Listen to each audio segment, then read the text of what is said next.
Good afternoon, everyone from GOG across the world unite. What's going on, all? Welcome, Goglings, Gogorifics, and Gog peoples to Talisman Adventures. It is episode 364 of Pen and Pixels. I am your host, Arvin Elleron. This is the show that does story and narrative-related stuff on Tuesdays, and I am pleased to welcome you to Talisman Adventures, The Lady's Tomb, as we continue with our amazing crew, and I'm glad that people are as excited as I am, it seems like, for this to commence. Before we go any further, just a couple of reminders about ways to support us here in the channel. If you have not done so already, please make sure to follow the channel. Please make sure to check out our YouTube, make sure to, as well, sorry, I'm thinking about my own channel. Please make sure to subscribe to our channel here on GOG.com because that benefits everybody, and also, in addition to benefiting all of the streamers here, also allows you to get those custom DRM-free emotes to use here, there, and everywhere across Twitch. And please consider clicking through to our own individual channels as well, because we have our own individual subsystems and Patreons and stuff like that also. This begins 2 consecutive weeks of tabletop play, everybody. We've got some Talisman Adventures today, and we do want to thank our sponsor for this, Pegasus Spiele, which is responsible for the sponsoring of the campaign on GOG.com's Twitch channel, so thank you to Pegasus Spiele. We will be playing Talisman Adventures today, and then next week we will be back with some D&D with GOG Ghosts of Saltmarsh to wrap up the month of February. So very exciting to be able to get some more tabletop play in. I am excited about that. But before we go any further and talk about those things, it's time to introduce the players. So I'm going to unmute myself and apologize unreservedly for whoever I interrupted because I can't hear them. And then I'm going to unmute them. Candles. And last but certainly not least, I'm going to head over to reveal to you the incredible crew. They are here. They are ready. And they are Yeti. I'm sorry, I just have been waiting to say something. I'll be here all the week. We're all 100% dribbly as well, so just so you all know. I don't know what to say about that. I have no neither do we. thought process about any of that. We haven't seen each other in a few weeks. We've been together, 20 minutes, and it's all going off the rails. It's all gone to hell. It's great. But it is amazing to have all the incredible players of the GOG crew with us for Talisman Adventures. And I will start with our fearless leader directly below, where I am on your screen. And that is, of course, the amazing Pyron Jade. It's good to see you, Pyron. I hope all is well with you. How is life in the universe with you? It is not the case, by the way, chat, that I had any materials or assets that were so amazingly ready and prepared that I may have had to shift to a future time because I did not check Discord carefully. But it's all good. And Pyron, when you see all of these assets I'm talking about in terms of graphical stuff, you will be super impressed. And Pyron is spearheading that. So awesome job, Pyron. How are you? How's life in the universe? And who are you playing in our adventure today? Life in the universe is doing pretty okay without my help. So next week we're going to have a very special screen card, and I'm already looking forward to that. And the next session after that, which is not now, we're planned, but we haven't fixed the date yet, we'll also have a really cool screen card, because screen cards, I think we should have more of them, different ones. And yeah, so in life in general, some of you may know I've got 2 kids, and my older one is 11 now, and he is now getting into all the nerdy stuff that his parents are into, and it's a lot of fun. So we went to a Magic pre-release, and he is starting DMing, and it's just an all-around really cool kid who gets his friends to join in all of these things, and I'm currently enjoying seeing them enjoy that. Awesome. I'm also working on my vocabulary, and it's not working out at all tonight. Too many new options, Byron. Too many new options. Too many new options. Yeah. But tonight, I will be Regina Augusta III, who is a sprite and a fighter, and she is not against dogs. I just want to point this out because of a few things that happened. You got that, Internet? Have you got that? You got that, right, Reddit? Just keep that in mind. And there are no clips to prove the opposite.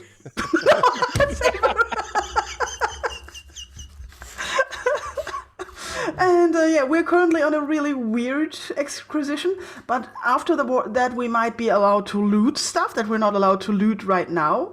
So Regina is still working on this concept of legal looting versus illegal looting, but we're getting there. And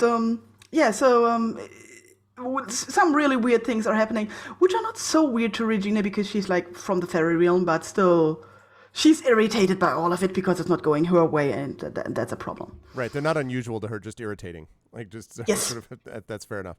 Also, I can't help but notice there's a clip there. Nope. And I wonder what that clip might refer to. No, there's no. Chat, you can take a look and figure that out for yourself. Nope. Because it's important that we that we don't that we shouldn't be hounding Pyron about this. I think any more than we need to. But it's a sad tale, honestly, and I'm feeling a bit waggish about it. So I'll just move on to talk about our next person down on the list. It's always a pleasure to have Pyron with us. It's also a pleasure to have Dark Saber 2K with us in this. It's very important that we all have that with his eagle eye. I'm just distracted by the pretty cockroach peanut butter jelly time link that Twitch decided to give that. Oh wow, yeah, that is bizarre. I don't. That is very bizarre. Yeah, and appropriate. It's sort of it's reminding us really of what that moment was all about back then. Saber, this is all a huge misunderstanding. Seriously. You need to know that I actually love dogs. Okay. Anyway, I wouldn't go that far. I'm not anti-dog. See, already backing off. See, already. No, it's a pleasure to have Pyron with us. It's also a pleasure to have Dark Saber 2K with us. Welcome, Saber. How is life in the universe with you? When not coming up with interesting clips that Twitch decides to make strange names, how has life been with you, and so forth? And who are you playing in today's session? I've been really good, thank you. How long has it been since our last session? 4 weeks? 3 weeks or 4 weeks, yeah. About a month. I actually played some Graveyard Keeper during that time. Appropriate. So I could stay in character.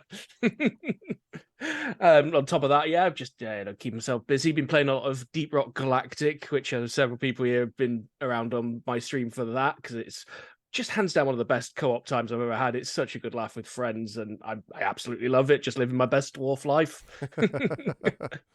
Other than that, just some private stuff. I had another job interview today, so I have fingers crossed on that. I had my nephew's 9th birthday, so went out for a meal from that. So I've had quite a busy day. So I was saying earlier, I'm a bit peopled out, but I am actually feeling better now. I think I've got some energy up, so I'm feeling better than I was about half hour ago. So we'll see what goes on, because I think we've got some shenanigans incoming at the speed of whatever that thing was. Small shenanigans. Small shenanigans, but we'll see. But yeah, Reginald Shun is currently along for the ride, investigating why the evil, quote-unquote, evil-feeling graveyard feels all good and nice, and the surrounding areas are starting to feel evil. There's cats and dogs living together. There's the promise of mass hysteria. It's all kinds of things going on at the moment if we don't get to the bottom of this. Absolutely. Well, now, when you say dogs living, I'm curious if you've spoken about that with your compatriots. Specifically the sprite compatriots. Yeah, well, luckily my dog is already dead, just unavailable due to plot at the moment. So Boots is pretty safe from Regina's opinions on how to deal with rescue dogs. Absolutely. Although, if we'd gone through with that plan, Boots might have had a companion. There's pros and cons. That's true. That's true. There would have been another ghost dog to hang out. That's true. Luckily, my dog is already dead is a good line. But it's always a pleasure to have Darksaber with us. Thank you again, as always, for MooBot and dashboard work and all that stuff. As I always say, thank you, Saber, very much. And moving right on down the line, of course, it is the awesome and amazing Peripheral Mike, who is with us and who was not at all losing his you-know-what at the beginning of this stream when we were like, what is the issue here? It was very funny to watch that happening in real time. Mike, it's good to see you, my friend. How's life in the universe with you? And who are you playing in our campaign today? Oh man, life is way better now. I'm sat here with you nutcases. It's just having time to sit with good friends and just talking rubbish is just exactly what I needed. It's been a busy few weeks. Definitely a busy few weeks. Been doing some YouTube stuff, been doing a little bit of Twitch stuff, but mainly some background work. So yeah, it's just been busy, and I'm really, really pleased I get to sit. I'm really tired. I just want to sit and play in the massive shoes of Lump, our world walking troll warrior, as he just tries to figure out exactly what's going on. To be honest with you, there's a lot of weird stuff going on at the moment, so he's just kind of along for the ride, and he's having to try and explain it to Alette, the barmaid follower, as well. So God knows how that's going to go. So. Yeah, I am excited for all of that. Yes, not the only follower that we've gotten. We, as we'll talk about, there's also a man who wishes he was a mule. But we will talk about the implications of that when we get just a little bit further in. But yes, I am excited for all of that. And it's always a pleasure, of course, to have Mike with us. I hope that our energy levels will continue to increase just in time for the battle against. Yeti, another monster. And I will move down to the final person in the column, and that, of course, is Undeveloped Bruce, who apparently is coming to us from an ancient druid arch. What is the awesome, like a Zen? What is that, Bruce? That's what is that background? I like it. Yeah. It's just because I also use this Zoom account when I'm in my writing group, and everyone had all really cool backgrounds, and I felt like I was missing out. And this one just frames very nicely. It's supposed to be a moon arch with a waterfall and the Milky Way or something. Dig it. It's cool. I like it. How are you? How's life in the universe with you? And who are you playing today? I'm very well, thank you, especially for seeing all of your wonderful faces. It's always really fun to join a group where I'm the sane one. It's not usually how these go. And today I am playing Chwedl Weds Cragman, the Dwarven minstrel, who plays a cwrf, which is a type of bowed lyre that plays chords. Some people, and I know you're not one of them, but some people mistake it for a lute, which is a plucked instrument that plays individual notes. Like, of course, I know you'd never make that mistake, but certainly not. Yeah. Burned into my soul. Yeah, I'm looking forward to spending some time with my new little dog that is never being allowed to turn back into a human.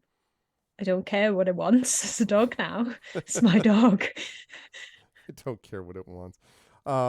Yeah, it's going to be interesting to see how. But I'm the villain here. Just pointing this out. Yes, exactly. You were pointing out a reality that, and then there was also a reality that people are like, no, that's a whole different thing. It is a pleasure to have Bruce with us and to have the whole crew back with us. And let's fire up the music and talk a little bit about what weirdness happened in our last session, because there was a fair bit of it, I would say. Let's see. Let's fire up our Willow in the Light, which I believe is what we had here. There we go. Lovely. Perfect. Okay.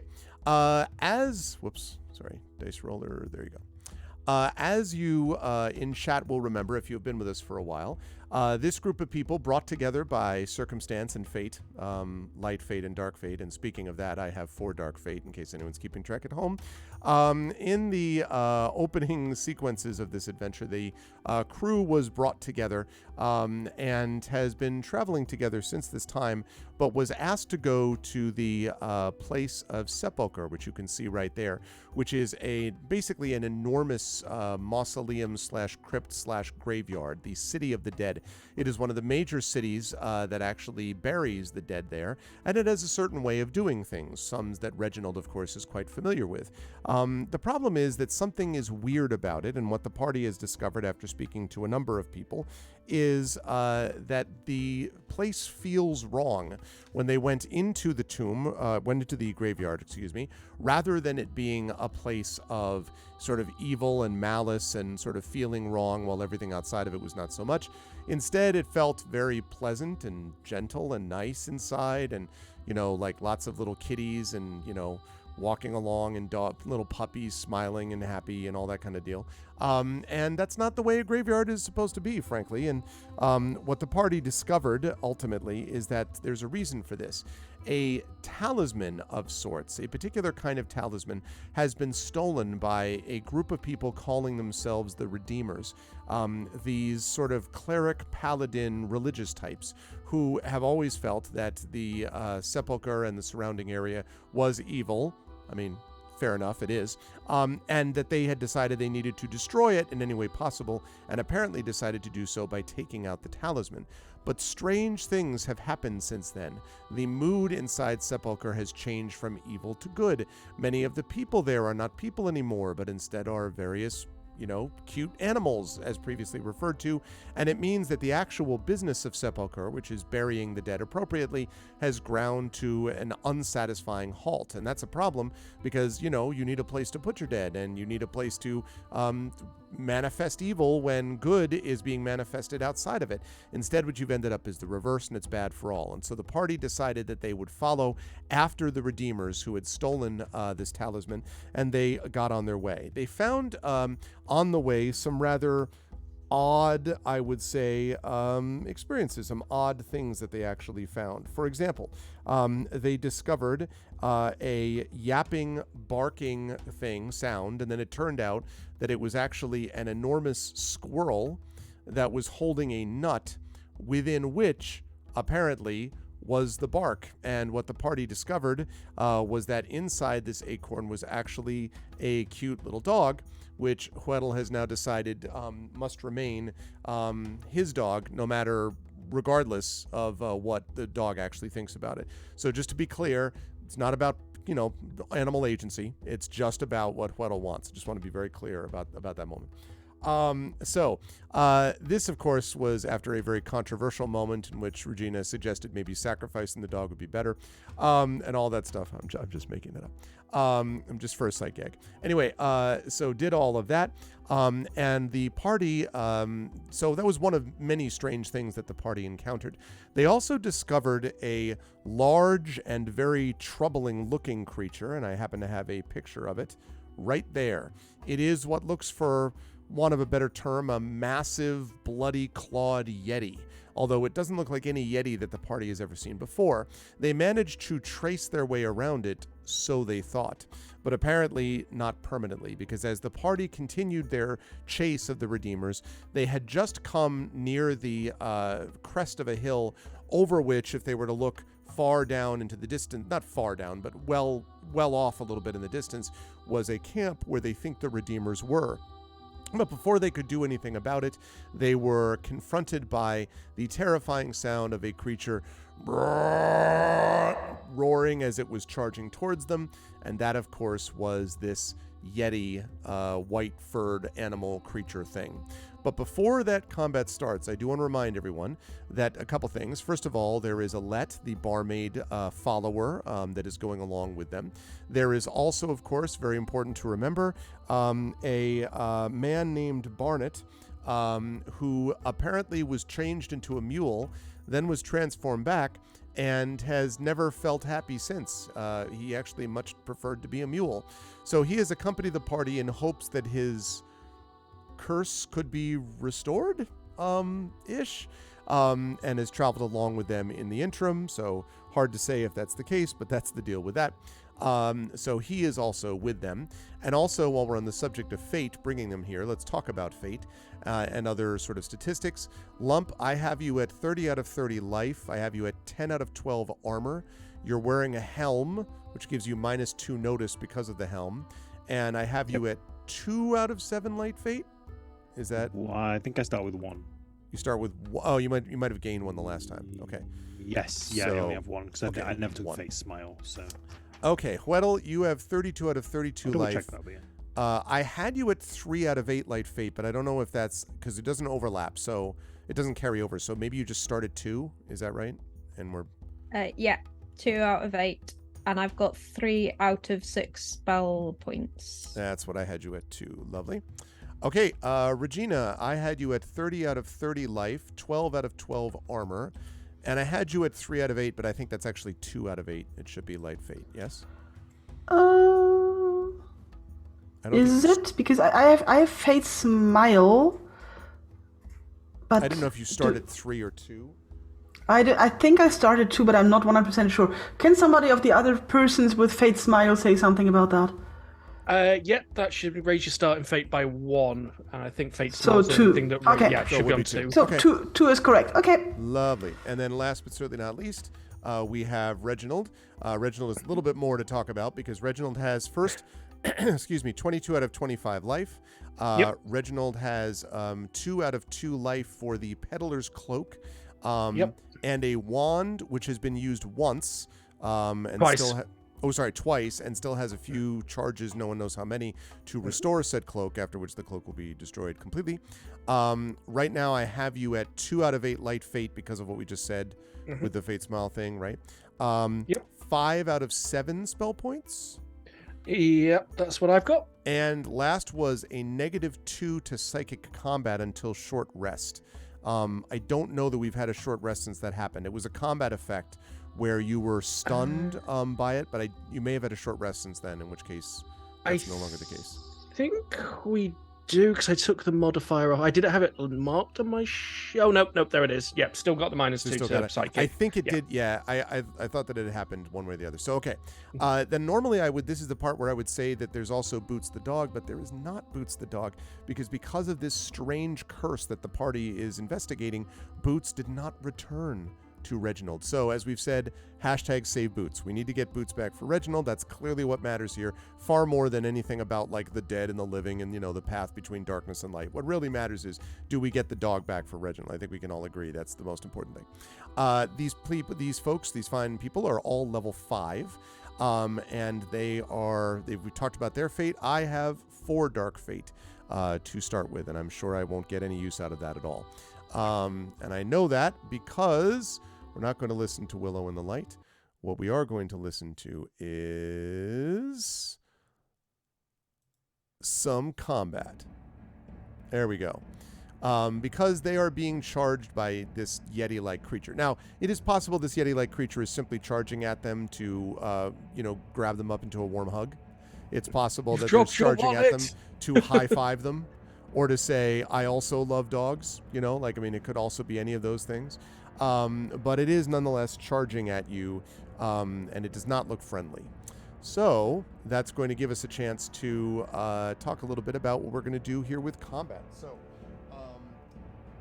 unless the party wants to desperately run at full speed. The problem is if the party runs at full speed over the hill, they're going to run smack dab into the camp of Redeemers that they've been chasing, which I'm going to guess is not what they would prefer. You tell me if I'm wrong. I think I see 2 problems that could resolve themselves. Yeah. Party A deals with Party That's a good B point. and you just duck out of the way. We just charge in, yell, think fast, run out the other side of the camp. Yeah. Yeah. Now that Arf mentions it. I should say that, remember I mentioned that it's not in the far distance, but it's not right next to you. So it would be a bit of a run to get down there. But, listen, if you want to bring this ravening death and hope it doesn't I want catch to you. bring a Yeti to a Redeemer fight. So, I have something I could do here. I could add 20 to my sprinting speed for a single light fate. Okay. Is that just Just a you saying. thing, Just or is that put- just a general I was just thing? gonna say, what about the rest of your crew? Like, It's a me thing. Regina I'm flies neutral. straight up, you Hey, run look. faster, and Lump and Weddle are just like, Alright, I have speed, If so they I would survive, cast speed on great. myself. If they die, I can make sure their spirit goes where it's supposed to go. I've got them covered either way. I see. Uh-huh. I think I'll answer that with roar. Yes, let's think fast. I mean, I'm down So- for legging it. I've only got little stumpy legs, so you know. Like, but Weddles already said that he can cast speed on themselves, so it's only really the just troll. Lump. Can you maybe do? I mean, you're a troll, so maybe just roll like Sonic, like down the hill or something, and into the camp. What, like Sonic? What? Sonic Well, we've had is cannon the troll, hedgehog, now is we've not a got troll troll. ball. Doesn't make any Well, sense. is it uphill or downhill? Because uphill would be In my- very difficult. Downhill. But Downhill, yeah, I could roll. I could barrel roll. See, Okay, sorry, we do also have, like, you know, Donkey. The Man humans as and well. yeah, You can't just leave Annette the barmaid behind. Sorry, I forgot about Meat Shield 1 and Meat Shield 2. Yeah, no, It we did- probably it did- can't abandon them. it did mean it cost us the opportunity to see you do a barrel troll down the Barrel troll. Just saying. Anyway, okay. okay then, let's fight a You've got Yeti. You'd have got a 7-10 split anyway. Hey. Now, the good news about this, though, is that obviously it's not surprising you since you've been able to hear it for the last, 2 minutes as it came roaring down at you. So you'll have an opportunity to set yourself up the way that you want. So the question is, what order would you like your characters to act in against this thing? Well, I don't know about anybody else, but you see a glint in Lump's eye as this thing is running towards... Is it running towards us? Or is it just sort of screaming at us on the hill? Oh, no, it's running towards you. Cool. Lump basically starts to run towards it. Okay. Well, there goes my plan of using Lump as a meat shield. You could run behind Lump. I mean, listen. Yeah. Yeah. Do you know what? a line. Do you know what? Weddle will do that. Weddle got subtle. Weddle is also going to charge forward, but keeping a Lump's heels and not at all making himself any wrist sort of pace. target at all. To be clear, though, so Lump is going first in this turn, charging. You are going second, charging after. Okay. I just want to make sure I was clear on that. You know what? It's this or death. So you I 2 mean, seconds ago, they're all Reginald's thinking of just- running away. Now you're like, you know what? No, hell with it. Run towards it. John, Reginald's gonna how hard can lightning this bolt be? it. And if I get lucky, I I mean, can that get a works stun too. off on it. Wait, say that again. I'm sorry, Reginald. Say it And if again. I get lucky, I can get a stun off on it. Okay. Yeah, Oh, so I'm- you go first. Or no, you go first, I guess, Reginald. That sounds like a plan. Okay. Okay. And Then Lump second, I guess. Sounds good. Okay, I can then go after Lump, maybe, because I can just also, I see them running, I'm like, just, yeah, okay, that's the direction we're going. And I would like to, brandish 2 spears, one in each hand. Okay. Like, I like the double image of. bumblebee attack! I love the image of both of you coming just straight, one hill. Just these 2 groups. The camera pans way out. And you just see the groups coming to each other. Just with picturing anime silhouettes. Right. From a long distance, you just hear. Is that all you can basically hear? Okay. That sounds like a plan. So in that case, we're going to start out with one Mr. Reginald Shun. So, Reginald, what Coming did you right want to up. do? I'm going to lightning bolt his ass. Okay. And I'm going to use a light fate for an extra D of a 6.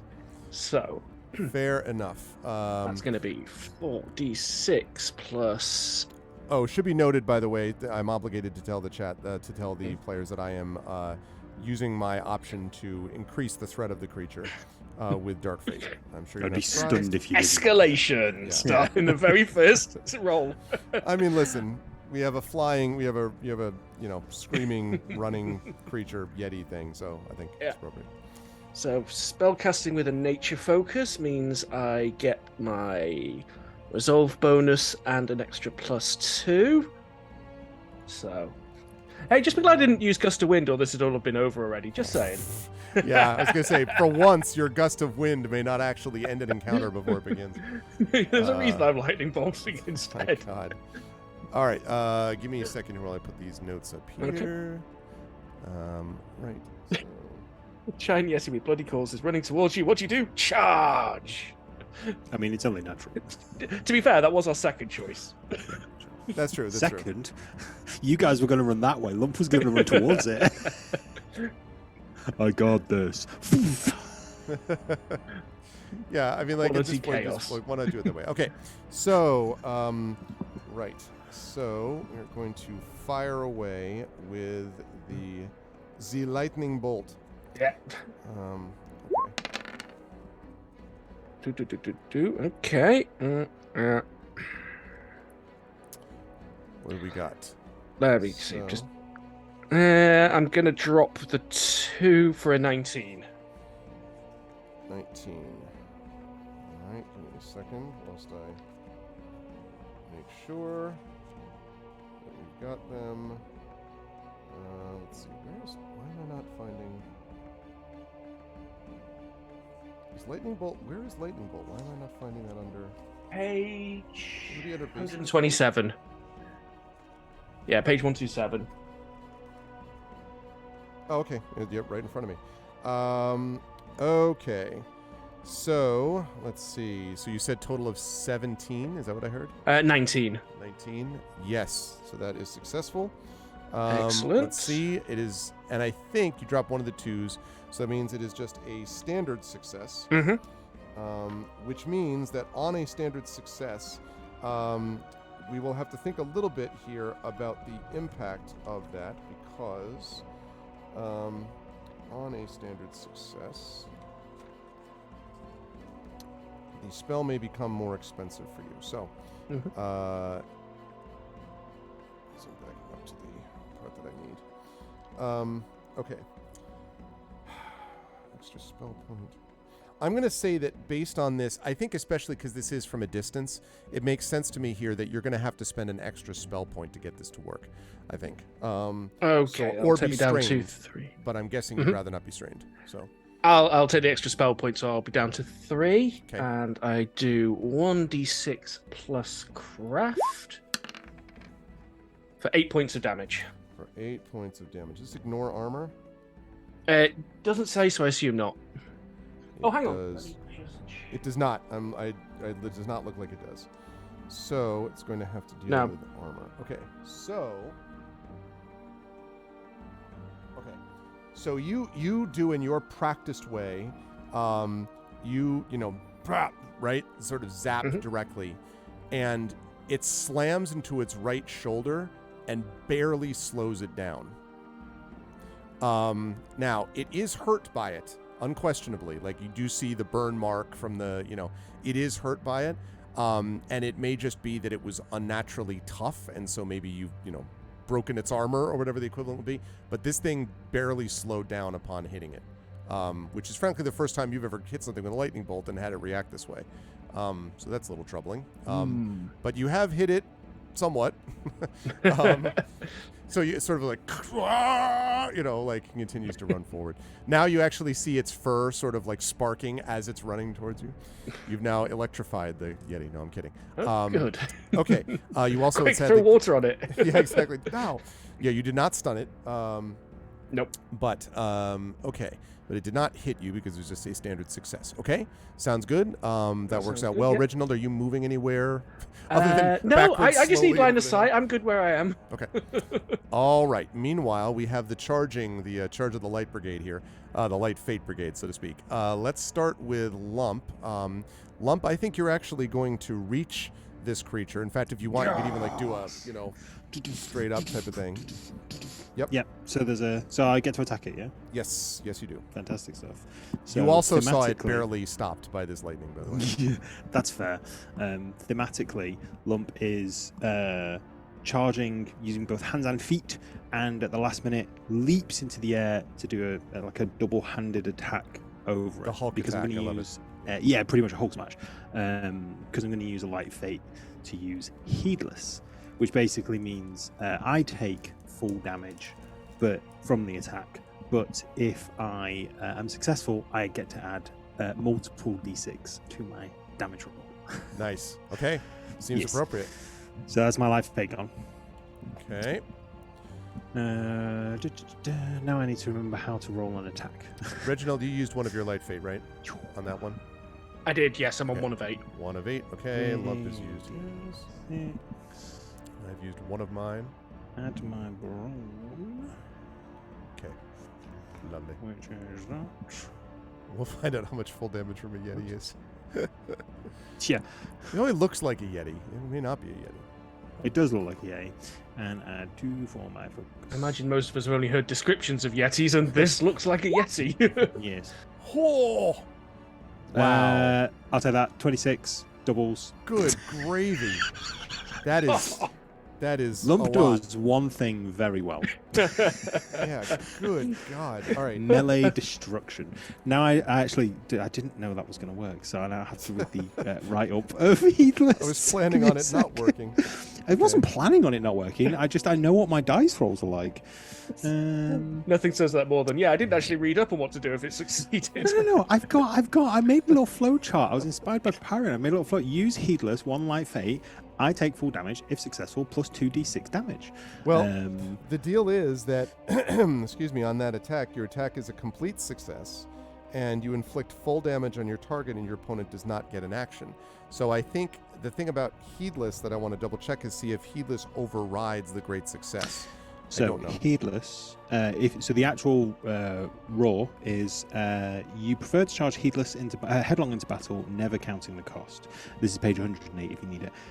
You spend 1 light fate and let a creature you're attacking deal its combat damage as if you rolled a failure on Okay. your attack test. Okay, I see. So it is going to be then. If you follow it with an attack test that has any grade of success, you can roll an additional damage die while dealing a 1-handed weapon, or 2 damage dies while dealing a 2-handed weapon. Big Hulk smash. If your attack test is a failure, you suffer no additional damage. Okay, sounds good. So so you are going to take the damage first. Okay. Yes. So Give me the damage. it is going to do this. And all right. So let's see.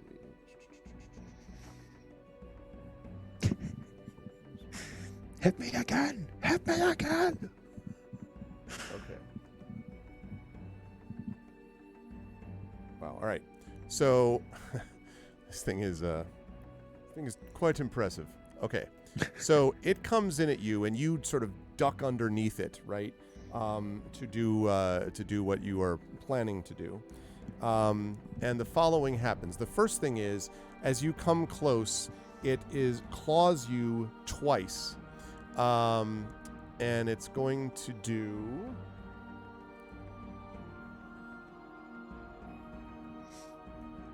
I just realized I got a 6 on the Kismet die. I get a light fate back. That's good stuff. It will do 14 Slightly points of damage from the claws. Okay. Now, that's going to be reduced, obviously, by armor and so on. So, because it clearly does not ignore armor. So 14 points. So your armor then is going to absorb 10 of those points.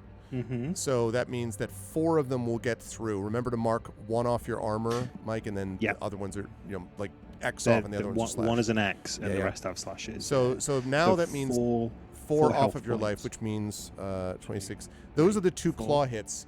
Now that it's inside, it also tries to bite you. So to be clear to good. chat, double claw plus bite. This thing is kind Declare of nasty. / bite. / bite. That is an additional 10 points of damage. Okay. So that brings us to 16. Now on that last hit, there is a thing which I'm going to use for my second Dark Fate, which is called Red in Tooth and Claw. When this, whatever this creature is, inflicts damage that is not blocked by armor, and as we have just discussed, this is not, because you used up your armor in the last one. I can spend a Dark Fate to force you to attempt a Fortitude test. So I am going to ask you to attempt a Fortitude test. This is with metal. Fortitude with METTLE. metal. Yes. METTLE. fortitude. So I do have the skill, which means I can add my aspect, correct? Yes. But I can't add, I don't have a focus Right, so it would just in metal. Right, so it would Do we know what the aspect is for fortitude? Fortitude metal. Metal. Oh, that's an natural. Sorry. Yeah, I was gonna say that. It's been a hot minute since we played this. So it's 3d6 plus metal for Yeah, you. 3d6 plus Yep. the plus metal. Marvelous, thank you. Well, that counterbalanced that good roll. 14. Okay, so what that means is that you are going to take a wound. So in addition to the damage that you've taken, you're also going to take a wound. Now, let me talk about wounds because we have not really had much of an opportunity to talk about this. So at the start of your next turn, you are going to be taking 1d6 damage from bleeding because this massive bite in your shoulder, I would say, has done this. I love, by the way, this Clash of the Titans between Lump and this thing, by the way. I love this, but This is the fight Lump has been waiting for. Yeah, it is pretty... He can cut loose. It is pretty nasty. And wounds are separate, of course, from other sorts of things because they are other kinds of damage. So when you take a wound, it means that you have taken a serious injury. You will suffer a -2 penalty to all actions while the wound remains. So you will be -2 to various things going forward until that wound is healed. You can suffer multiple wounds, and their effects are cumulative, Lump. So be aware of that as you're fighting this thing. So that was a grand total of some ungodly amount of damage plus wound. So that was a lot. But the good news is, now that you're like, you can now inflict. Now Heedless gets the benefit of of against Well, this thing. Heedless plus Stone Fist, because there was a 6 on the Kismet die. Right. Means plus 200 fighter, plus 200 master. Okay. There's a lot of dice. Give me a second. Okay. As an FYI, if I'm out of combat, my regeneration heals either 1d6 life or 1 wound per hour. So, Oh, that's right. could you let me know when an hour passes if I don't say, "Oh, my wound has magically healed because troll"? Did I see you slightly sad, Bruce, because you were looking forward to actually... Tweddle was like, I can... Oh. And I could do that. Well, you might be able to. I'm not sure. I might need you to. I don't know if this is going to work. Such it all a depends troll. on how many dice. I know.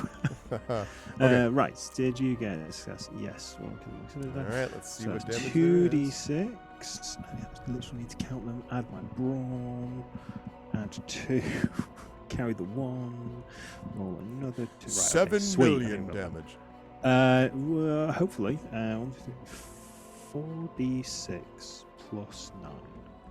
4d6 plus 9. Yeah, so let me just run you Alrighty. through this real quick. So because I used Heedless, I got a great success or higher, which means Stone Fist allows me, when I get a 6 on the Kismet die, Stone Fist allows me to roll an additional d6 in damage. So that's already 2d6. If I'm using 2-weapon fighter, Hulk Smash, I add my brawn. Because I've got 2-weapon master, I can add 2 because of my speciality. And did I use Heedless? Yes or no? If I used it and it's all successful, I roll an additional 2d6 on top of that roll. So 4d6 plus 9 because brawn 7 plus 2 focus. After all that explanation, let's hope this is a good number. Nope. Oh, man. Okay, so grand total It's of... it's not a bad number. No, it's I mean, like, 19 life. Well, here's how this is going to work out. By the way, you should be down to 16 out of 30 life, or is it less than that, Lump? Let's have a quick look. I want to make sure, because this is going to matter because of what I'm about to suggest. 16 out of 30 life, yeah. Okay, so what ends up happening is I love the visual. In fact, we're going to do the classic movie thing where we're actually going to shut off the music for a minute and everything goes quiet because what happens here is you run down, behind you, Weddle, behind you, Regina, Reginald's sitting on the top. But because waving. Reginald's lightning bolt hit the creature, he actually got rid of the armor first before you hit. So as a consequence, you then come down on it. He just claw bite, and you essentially like this isn't actually possible, but it's like you run through the creature, like you just obliterate it. Like it doesn't have that much. Cool. It would have had more with some armor, but it wasn't really able to uphold 19 life damage directly to it with no armor. So you just, you literally softened him up. You obliterated his armor, and there's now a lump shape. there's just a white poof of fur, right? And then Lump goes through, followed by Weddle emerging on the scene 5 seconds later, just running through blood and bone. And Regina, I imagine if your eyes were closed at any point, you would just awaken them to be like that. Maybe you did this, like you just arrived with the 2 spears, like like looking around at everyone. Well, Regina is not really good at processing new information, so most likely she will just fly a few meters past the car and still going like.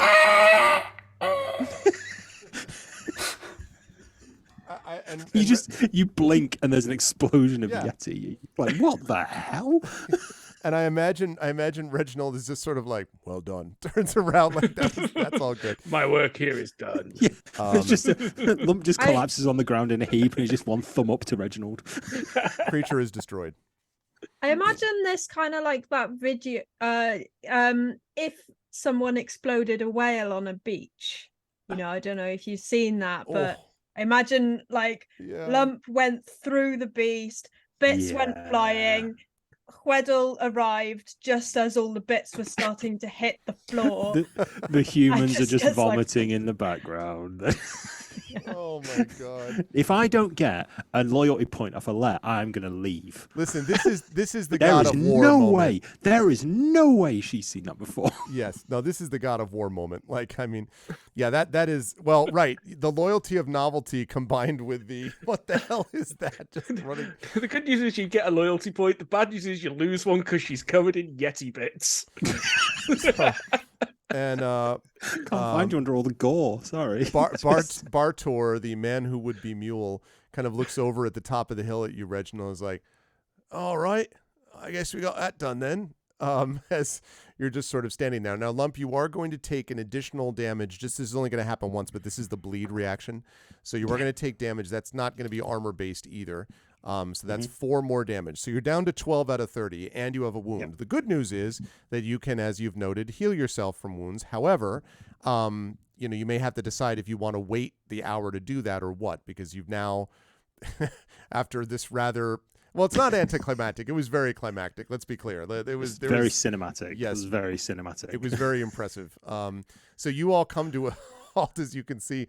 I imagine Lump's momentum carries you several, 100 feet beyond before you realize that there's nothing there anymore. I would imagine. Yeah, probably for at least a good few seconds, and then there's just this like slowing down of feet, and then you just see sort of Lump stood there, and his silhouette just sort of slumps to the floor as you realize there's blood pouring from his shoulder and a Yeti tooth sticking out of it. Yep. So now you folks are at liberty to interact with each other as you like. Oh. Reginald starts jogging over, but considering the speeds involved, this might take a few minutes to catch up with the charging party. So I fly over to Lump and I fly a few circles around him, still going. And when I'm sure the danger is gone, I'm like, "You okay?"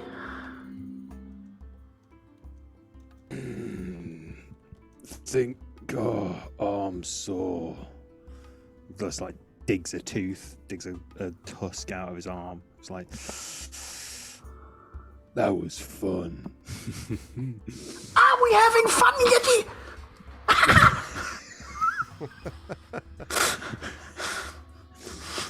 You're the funniest sprite I know. Yeah, I think the same. You're the only sprite I know, but definitely the funniest. Yeah, that makes sense. Lump stands up and looks back at the absolute carnage of like dirt track and Yeti bits. Not done that for a while. Just starts sort of like walks, stabilizing massive upper body with his arms, but you see him sort of clutching one arm to his side as he's walking. So it almost looks like he's walking with a limp, but he's not. He's just not using one of his hands to walk with as he sort of makes his way towards the remains, I guess. This is a bit of a weird time to mention. Did the Yeti have anything on him? So Like, So you do actually discover something, Lump, as you're looking around. Actually, I want you to make a notice check for me. This is going to be at -2 because of your helm and -2 because you are wounded. This is a -4. fair enough. So Okay, for the so notice I have check, the skill, you have the skill. which You do. means- Okay. Yeah, which means what's the aspect for notice again? Survival. No, the aspect. I mean, sorry, the aspect. Would be wits. 3d6 plus wits. Well, it's just going to be 3d6. Is it? Can it be at it can be at minus, can't it? Right. So it would 'cause it's normally gonna be be a 3d6 plus -4. aspect. So Yep. so the aspect minus the 4. So what's your? Do you have like a what is your? Yep. There you go. I rolled a 1. And Okay. also, Seems appropriate. So Yep. you have no idea. But there is something weird. I would say probably I would allow maybe Regina and certainly Huedel to make this. Reginald, when you eventually get down there, you can make these notice checks too. It has to do with the stuff around the body, basically, or what's left of it. Does it smell any particular way? I knew you were going to say that. If you're trying to do this because you get a Smells bonus to your notice check, no. I mean, but the thing is, the thing you're looking for is not going to be noticed by that. It smells extremely foul and bloody, for sure. I can give you that for free without a notice check. Okay, so I'll just get a +5 on it then. Okay. 19 with double 5s. Okay, so that's a great success. Let's see. Huedel has got an 11, so he's probably just happy to be alive at the moment. Next to that, and then Regina, what do you? What is it? What was it? Survival or notice? No, it was notice. It was notice with wits as the aspect. With wits. Well, that's okay. Regina is not that much into wits. Not that witty. There we go. 12. Yeah. So yeah, I would say that Huedel and Regina, who's still probably moving around too fast to pay any real attention. But and we already talked about Lump's reaction. But Reginald, you do notice this probably because of your extensive experience dealing with dead people of various parts. Reginald, the skeleton, the bones that you see, which are mostly shattered, but the bones that you see are far too small to have come from a creature that size. That is to say, now let me not overrate this. I don't mean like child size. That's not what I mean. I just mean not the size of the creature you were just fighting. Like the insides don't match the outsides. You got it. Yeah. So what the party will see then is I'm actually starting to pick up bones and I'm starting to lay them out on the CSI ground. it. You're like reassembling. Yeah. Okay. Yeah, like a skeleton jigsaw. So that's what they'll see me doing at the moment. Okay. You go. As he's doing this with my amazing general insight as a dwarf and stuff, will there be a point where I realize that he's putting together a skeleton that is not Yeti sized? I would say if you watch for a little while, you'll probably come to that conclusion. Yes. Okay. When I come to that conclusion, I'd like to walk over to Reginald and say to him, I think you should stop doing that because I'm not sure that Lump's going to be very happy to realize that maybe it might not have always been a Yeti. If you catch my drift, maybe we should not let Lump deal with that. I think I've pieced together enough, and I kind of stand up and sort of push the bones with my foot as I'm standing up. Like you're messing up a puzzle again. Like, Yeah. Okay. Yeah, fortunately, Lump with the 1, that probably helps with the lack of notice here. But yeah, it's pretty clear, Reginald and Huedel, to you both, that almost certainly this probably was human at some point. Seems larger than a dwarf, the bones, but probably was a human. And there is nothing to be found, in answer to your question, Lump, other than just a bunch of bones and blood. And a note that says, "To my daughter, who I love very Jesus. much." Like, And a wanted Is the- poster missing one dog. I was going to say, I went looking for your dog, and... Is the Yeti tooth also gone? Yes. The Dang it. what is left actually, that's a good point. I wonder how Lump would recognize this. No, I guess not. To the extent that there was like something in, thank you for the follow, Chuck. To the extent that there was something in your shoulder that broke off, it probably would stay that same size, I think, Lump. So that probably, Well, you probably wouldn't notice it one way or the other. I'm but- willing to say Yeah. that it was a shard of something that was in his shoulder. So he just assumed, tooth. Yeah, chunk. it seems fair enough. There wouldn't have been like a, oh, look, this is an Right. incisor. None of that. But It would all just the- been literally something stuck in. Okay. Get that out. But like all the claws and teeth and all of that stuff, that's all not Yeti-ish at all. Now. Well- So there's nothing to suggest that it actually was a Yeti now. There's just lots of fur, blood, and bones. Right. Well, moving on. yeah, Well, Regi- why don't we leave this area now and stop looking at this mess on the floor here? It's very upsetting for everyone. Good job, Lump, on killing this very large, terrifying Yeti. Looks over at Reginald. Good shot. Good punch. Behind Felt you over good. the hill from where you were, you hear, I don't want to settle down.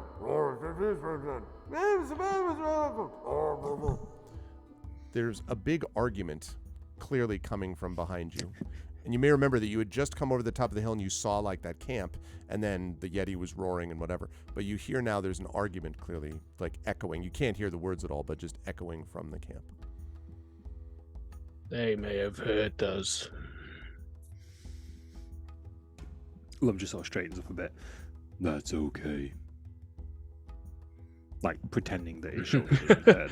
It's still weak. You look Need quite first okay. aid. Be nice. I still have something that I labeled with really cool potion from Innkeeper. Do you want a real cool potion from Innkeeper?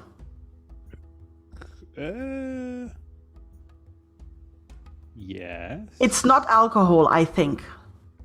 Okay. Is that not the one? Did I not get one of those? Oh no, I Yes. got the special brew, didn't I? I From think the you. previous- I don't know. No, I think you used the same one because I was gonna say otherwise I'll go get it because it was from the last adventure I know. Yeah, no, that special brew potion was from the It- last adventure. It cures 1d6 plus 3 or 1 wound, and also cures exhaustion, and is a great hangover cure. That's it. Which is I've why got one I've of kept it those so too. far. I've got. Which one is of why those I've too. kept it so far. Yeah. But it's not alcohol, so Regina is willing to share. Okay, cool. There's a moment. Okay. There's a moment. Lump just sort of sits down, like we've sort of cleared the debris field. He sort of sits down, and I like to think that Regina and Lump are just sharing a drink. Yep, okay. I give you my really cool potion from Innkeeper, which I've actually labeled such. Excellent. So What go does it ahead do and again, roll sorry? for that. You said it's 1d6 plus 3. Or 1 wound, it's his Or choice. 1 wound. Oh, that's true. So Oh, I will go for it. I'll do the wound. okay, So So I'll that get will- -2 to stuff. So that will get rid of there's the a wound. glug glug glug, and then a pouring on the shoulder, and then a wincing noise. Yep. Yeah, it stings. It's definitely got a kick Stings. like a mule. Good drink. Stings. All good drinks stink. Sting. That as well. Thank you for that. Appreciate that. Yep. No worries. Next time you find some alcohol, you think of me. Will do.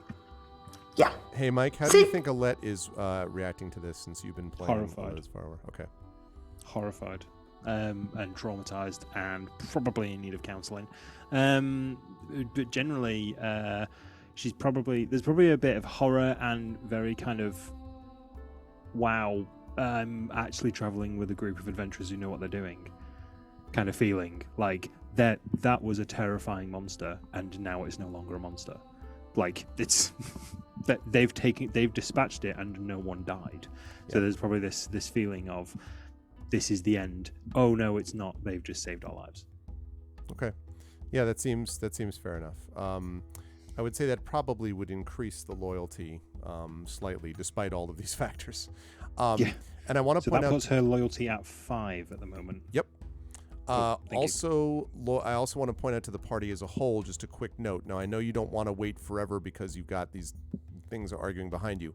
At the moment, I just want to point out that you have, for those of you who used up armor, like Lump in Lump's case, until you refit that, right, and you need to take like a rest to be able to refit it, you're working at 0 out of 12 armor. So I'm just letting you know.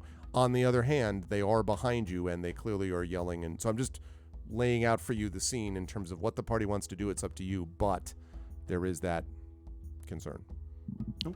Also, I think we just lost Mike's camera. Yeah, no, sorry about that. Stand by. It'll be back in a moment, trust me. So now Saber is Lump. Or not, as the case may be. Saber has become Lump. Arg. Arg. Let's try this. There we go. Sorry about that. All right, no problem. My apologies for screwing up the Not at all. thingy. Takes 2 seconds. Okay, good. Sorry All set. about So, yeah, so that's just so the party knows what they are facing. Cool. It sounds like they are now charging us. Or debating whether to go and look at the horrific noises they've heard on the other side of the hill. Yeah. I think Fighting refitting the intrusion. armor will take like a hot minute, correct? Yeah, probably. What kind of armor is Lump even wearing? Gale mail, I believe. Well, I think mechanically we have to take a short rest to do that. Yes. And have an armor repair kit, I think, right? Not to I think refit. we can refit it. Yeah, So it's just like we can just reposition the scales and reposition the armor plates, but that doesn't fix the broken bits. I do have the Forge Iron skill. Sorry, never used this throughout the campaign. But I do have the Forge Iron skill that lets me repair damaged armor and weapons using only a small campfire. I think it needs to be in a rest, though. Yeah, but that's true, though. That would actually let you repair it, with... You don't even need an extra kit as long as you have the campfire. But you do need to be resting for that to happen, as you say. So I think right now what we should probably do is leave this area. What do we all think? I don't know. I'm pretty certain that you're an unstoppable force. You're currently covered in blood. You look more terrifying than you ever had. If we are going to approach them, then we're never going to look any more intimidating than we do right now. I mean, I don't think they're gonna let us rest. Once they decide they want to charge us, then we can just run, and we're not resting while running, right?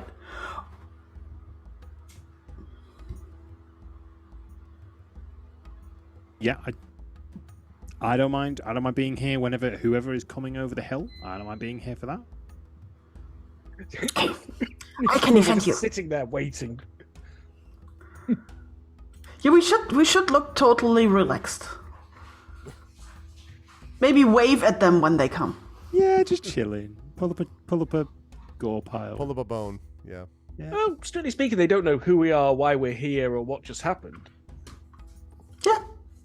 We're just sitting here with this huge blood splatter behind us. We can explain, and then ask them to explain. Yeah. Yeah, Okay, let's go cool. and just ask if we can share their campfire. We have a Yeah, lot. let's sit down, have a nice rest, and see if they come. Oh, well, that's two different things. Are you going down to share the campfire with them, or are you resting up here? Just walk over and sit down at the camp. Hi, covered in blood. Oh, you won't believe what we've just been through. Well, I think it was maybe they're going to discuss for an hour or something, which would help Lump. It would. So let's just sit here and wait. I don't know. Maybe they are not good at making decisions. You never know. Well, Lumpus sat down now after combat, so he's not likely to move unless he's told we're going this way. So.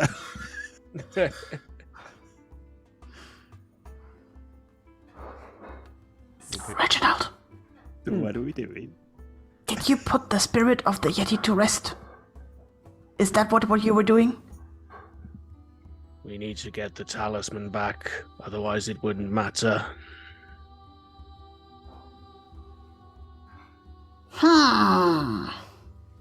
But I tell you what, I'm think- happy to go over there, like, on my own and just, tell them, hey, everyone, I'm a minstrel.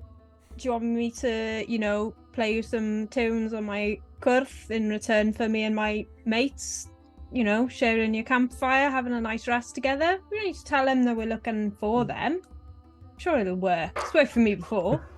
Have you heard the can't do one that. about the exploding Yeti? We can't do that. No? No. If you're a guest, you cannot kill them. Well, I never kill anyone. It just happens, but it's really bad when you're a guest. I suppose you're right. I can't pretend to be a lovely, nice person and then turn around and stab them in the face with my rapier. You're right. I'm sorry. I thought that would be in your tactics book, though, You pretend you're a friend, then you go, ha-ha, I'm an enemy. That's only if you're a vampire. Ah, yes, you're right. Then sorry. you can be a guest and kill everybody. Yeah, and that's why they have to be invited in, right? They have to be a Yes. guest. Yeah, Yes. I've got you now. Yeah. All right, that's cool. Why don't we rest here then and let them come to us? What if they move further away? Then we have to run after them, right? This is all really stressful. Wait, do they know we're here? Or are they just off in the distance talking? You don't know. Okay. Well, Is at this anyone point, really Lumpus... sneaky to go and If have a look? we can hear them arguing, I'm pretty sure they heard. They heard lump smash, yeah. Well, I, Lumpus lay I, down. I'm like completely sneaky. I'm like good at everything. This is true. I vote that Regina, would you mind just going and having a quick look? Yeah, I can and do that. See what they're up to. Ta. I pick up little bits of grass and leaves and like put them on my head. And now I'm stealthing towards the hill that they are on the other side of. They look like a flying shrub. No, I'm like in the grass. I'm like flying like really close right, to the okay. ground, like Just flowers imagine do. like this pile of leaves just floating in the air. No, Gust like of really wind. close to the ground, like flowers do. Like Flying. the classic flying. Flying close to the ground like flowers do. Yep. Flying flowers, like that Yep, game, those flowers. Flower. Okay, so I guess I will have you make a stealth check for me, Regina. Like really? I mean, Well, okay, sure, really. let's do this. Yeah. You know what? I might just use a light fate for this, okay. just in case. And I'll now be very stealthy. Okay. I drop the 1 and go for a 17. Okay. So yeah, you're able to move over the hill and down towards the camp. It may be less about, I'm sure in your mind, Regina, it's all because of the incredible training. I don't want to infiltrate the camp, I don't want to like sit next to their fireplace and say like, hi, I'm a flower or something. Like, no. Although that is amusing. But no, I know you wanted to stay, but you just want to hear what they're saying, basically, right? Yeah. Get close enough. Yeah. And then I will try to memorize it. So as you're sort of heading towards them, I'm sure that you think it's all about your, unquestioned mastery of the shadows. Yes, everything. But the reality on top of that, he said, may also be that they are speaking too loudly to hear you. In fact, A number of them are yelling. You can see there are a few of them there, and they're all yelling at each other loudly enough that you think it's possible they might not have heard that on the other side of the hill, because they're still going at it. These shouting voices are echoing through the valley, and as you approach, Regina, you can see a hastily erected camp of 5 tents. Each of them is painted with a red sun and star, which you were told was the sigil of the Redeemers, on their ivory tent flaps. The camp is filled with warriors wearing fine, polished armor and hostile, furtive expressions. And they're kind of like looking around. They're yelling at each other, but also looking around nervously at the rocks around them, like the rocks and stones themselves might jump out and attack them. The group is comprised mostly of humans, with 1 elf and 1 dwarf amongst them. And as you get close enough, Regina, and you kind of, do your awesome pause moment to make sure that you're not seen, like exactly into the shadows, you hear the woman screams at a man who appears to be the leader. "Cord, stop and think. We've lost half a dozen warriors to this cursed talisman. Some have even been transformed into toads. And if we..." The man cuts her off. "Yes, Fenna, that's why we must make haste and take it to the Crusader. He'll know what to do, how to use it against our enemies." She pleads with him. "But Cord, can't you see what it's doing? Our attempts to destroy the talisman and all the attempts to cleanse it, they've all failed. The curse is only growing stronger. Please." And she kind of puts her hand out, almost not touching his arm, but close.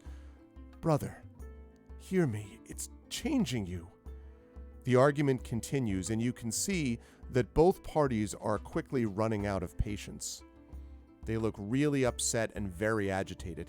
In fact, you can almost tell that both, if it is brother and sister, both of them are just sort of wide-eyed, almost staring, as if they've had very little sleep.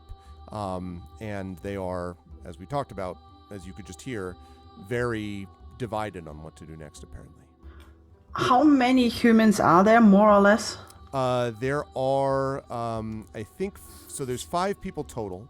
There are, there's more than that. I take that back. 2, 4, okay. There are a total of 6 people in this camp. 2 of them are the brother and sister that were just having this argument. And then 2 more were human. And then there's 1 elf and 1 dwarf. Do any of them look special? Because you said they're running around in polished armor. Does maybe one of them not run around in polished armor? Most of them are actually just sort of like, grumbling, yelling at each other. They're mostly kind of seated, looking sullenly and sort of yelling on occasion. But the 2 main ones that look more special, I guess you might say, clearly the leaders, are the woman and man who just had that little exchange that you heard. The brother and sister. Okay. So I'll now glide back behind the hill, and then through the grass, okay, back to my companions. You're all totally surprised when Regina appears. Yes, I really hope they do, because I pop off from the grass like a little mole, haha, and okay. As it is always when there is trouble, it's mostly humans. Of course, it's the humans again. And there are humans and an elf and a dwarf. And everybody is in a really, really bad mood. And they have weapons and armor. And there was a woman who was fighting with her brother, because the brother, whose name is Rope, wants to take the talisman to the Crusader. And the woman wants to clean the talisman. And she's not really good at it. That is why 12 people have been turned into toads and stuff by the talisman. And now she is apparently afraid that this is happening to more people. And I'm not sure what follows from that, but that's her opinion. And he still wants to take the talisman to the Crusader. I don't know why. And everybody is in a bad mood, and there are 6 of them. Also, Regina, the name that you heard her call him was Cord, K-O-R-D. No. Just so you know. Yes, okay. That is. Got it. That might have been. Never mind. I want to make sure. Regina heard something different. That's fine. Regina is trying to remember all the details with a wits score I of love it. 1. Just want to make sure the character, not the player, was the one misremembering. Okay, Yep, sounds good. The player has noted down Court. The character just told them his name is Rope. Okay. So, Regina, they're not coming over here then? No. I'm not even sure they know we're here. And you said they're slowly, one by one, turning into, like, toads and things. I didn't see it happen, but the woman claimed it was that. So, idea, why don't we have a nice rest? Yeah. Keep following them at a distance until they've all turned into toads, and then we'll just pick up the talisman and head back. Yeah, let's have a nice rest, and maybe eat even something. I never had Yeti. We could maybe grill some Yeti. I don't recommend that. I hear it's Okay. really tough, it's horrible, chewy, it's really bad. It smells bad. Oh yeah, can you smell that? It's awful. Huh. Sorry. Okay. Lum just sort of brushes a bit of Yeti off him. Yeti.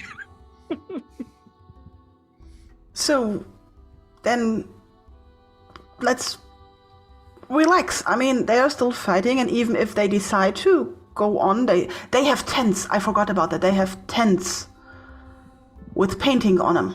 So then, if they want to move camp, they will have to pack everything up, and that's going to take, like, lots of time. That's why I never have a tent. Sounds Sure, pretty intense. Yeah, also, I would need somebody to carry it. So, there's that, because Muriel is gone. Not the tent. So, Yeah, so Wait, we're still I tents think we now? can have a rest. don't need tent. It's not a need thing. It's like something that's nice to have. Lump is the only tent I need. You do like things you don't have. Yes, I very often like things I don't have. Mm. It's like the world is not just. Mm. Don't carry too many things. Don't need No. too many things. Yeah, I don't want to carry many things. Alright, There's this big stretch, like, rest here, then fight, get talisman. Does anyone want to start a campfire? Lump is asleep. They might see the smoke, so maybe let's eat cold stuff. How long is a short rest usually? Is it about 20 minutes? My impression was that the short rest would be anywhere from 20 minutes to an hour, but let me double check. I believe.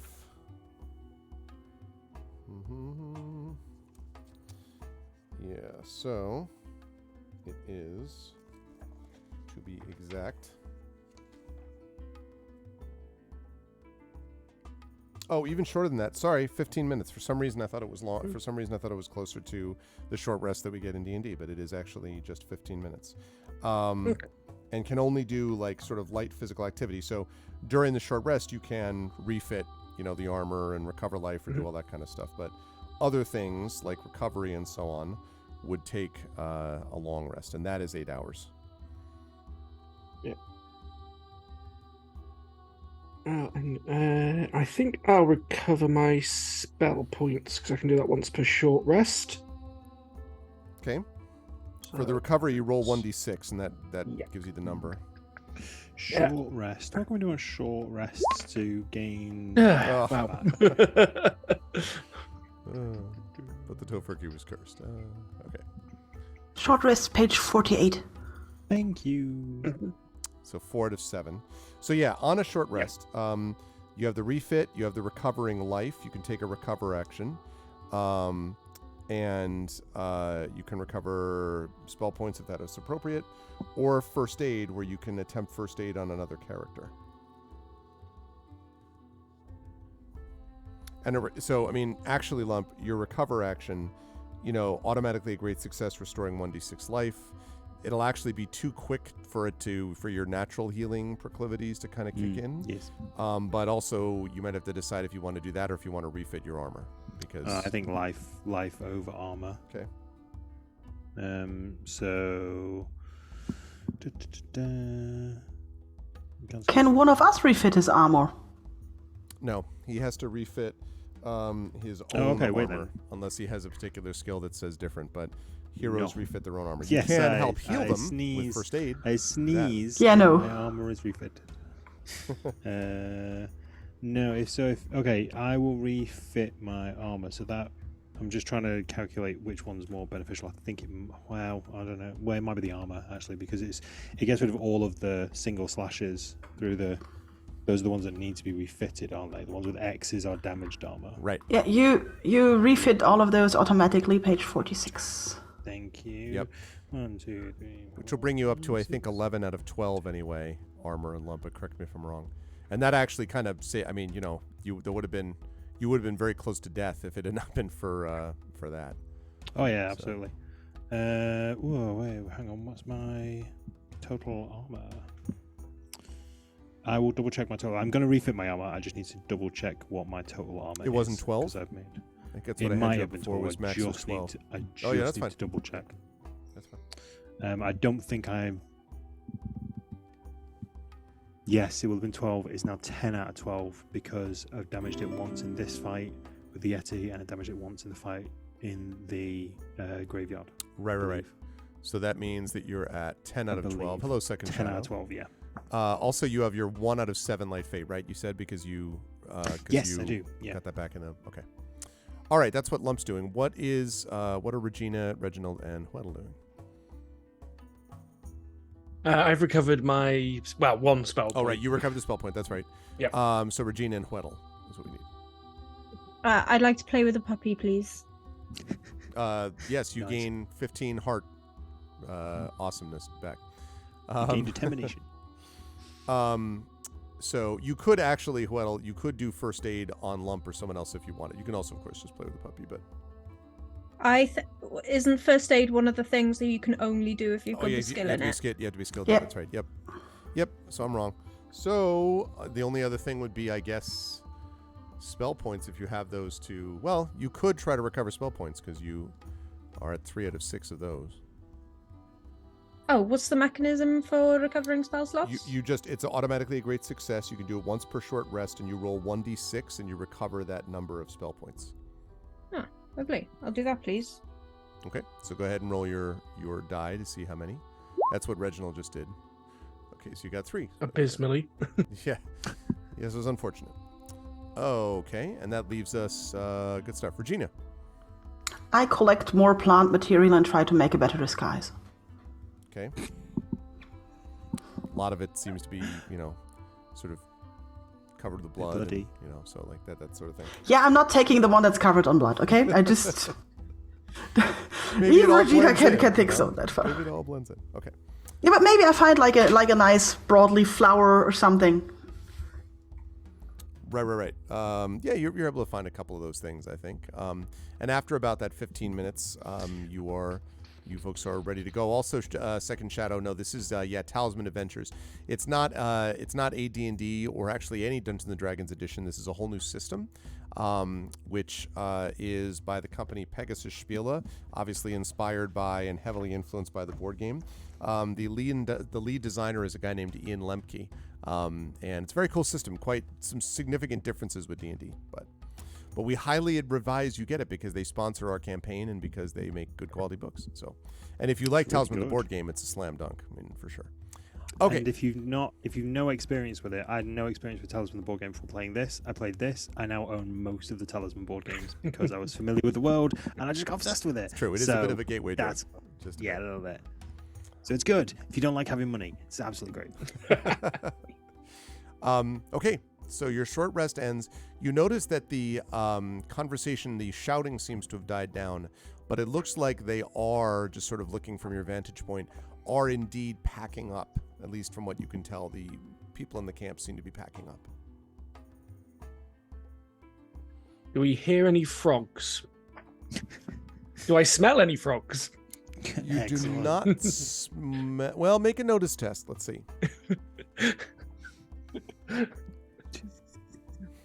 Don't care if there's no chance of success. I'm trying to smell toads. Well, I gave you 3 dark fate. Make a valiant effort, and I appreciate the extra dark fate. You do not smell or hear any frogs croaking or anything like that. You don't know if that's because you don't know exactly why, but you do not hear those things.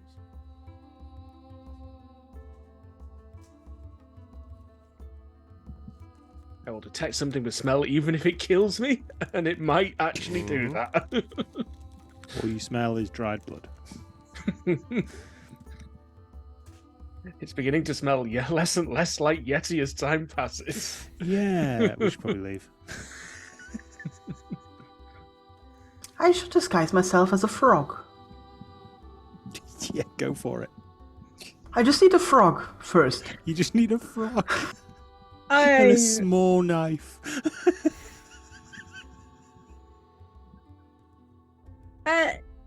Reginald is being our guide in the area. Was that right? No, it was me. Remember. Yeah, on Lump. this one I was being the watcher, I think. Yeah, no, look, Right. because I can automatically get a standard success. All right. Lump, did Yeah. you notice any rivers, ponds, lakes, just sort of ahead of us? I'm just aware that with the whole Yeti innards situation, I don't mean to be offensive, but I think you're about to smell really bad. And I was wondering if you'd yeah. But I don't want us to go too far out of our way. Are there any sources of water nearby? There probably is not like a huge one, but you probably could find a couple of small little either sort of rivers or tiny little ponds if you did a bit of searching. You would think not anything I don't which mind is if obviously it's nearby. Yeah, I don't mind if it's like running water, just like water, like lumps Right. not fussy. Right. Yeah, there probably is some that you need to go a little bit out of your way, like a few minutes, but you probably could find something.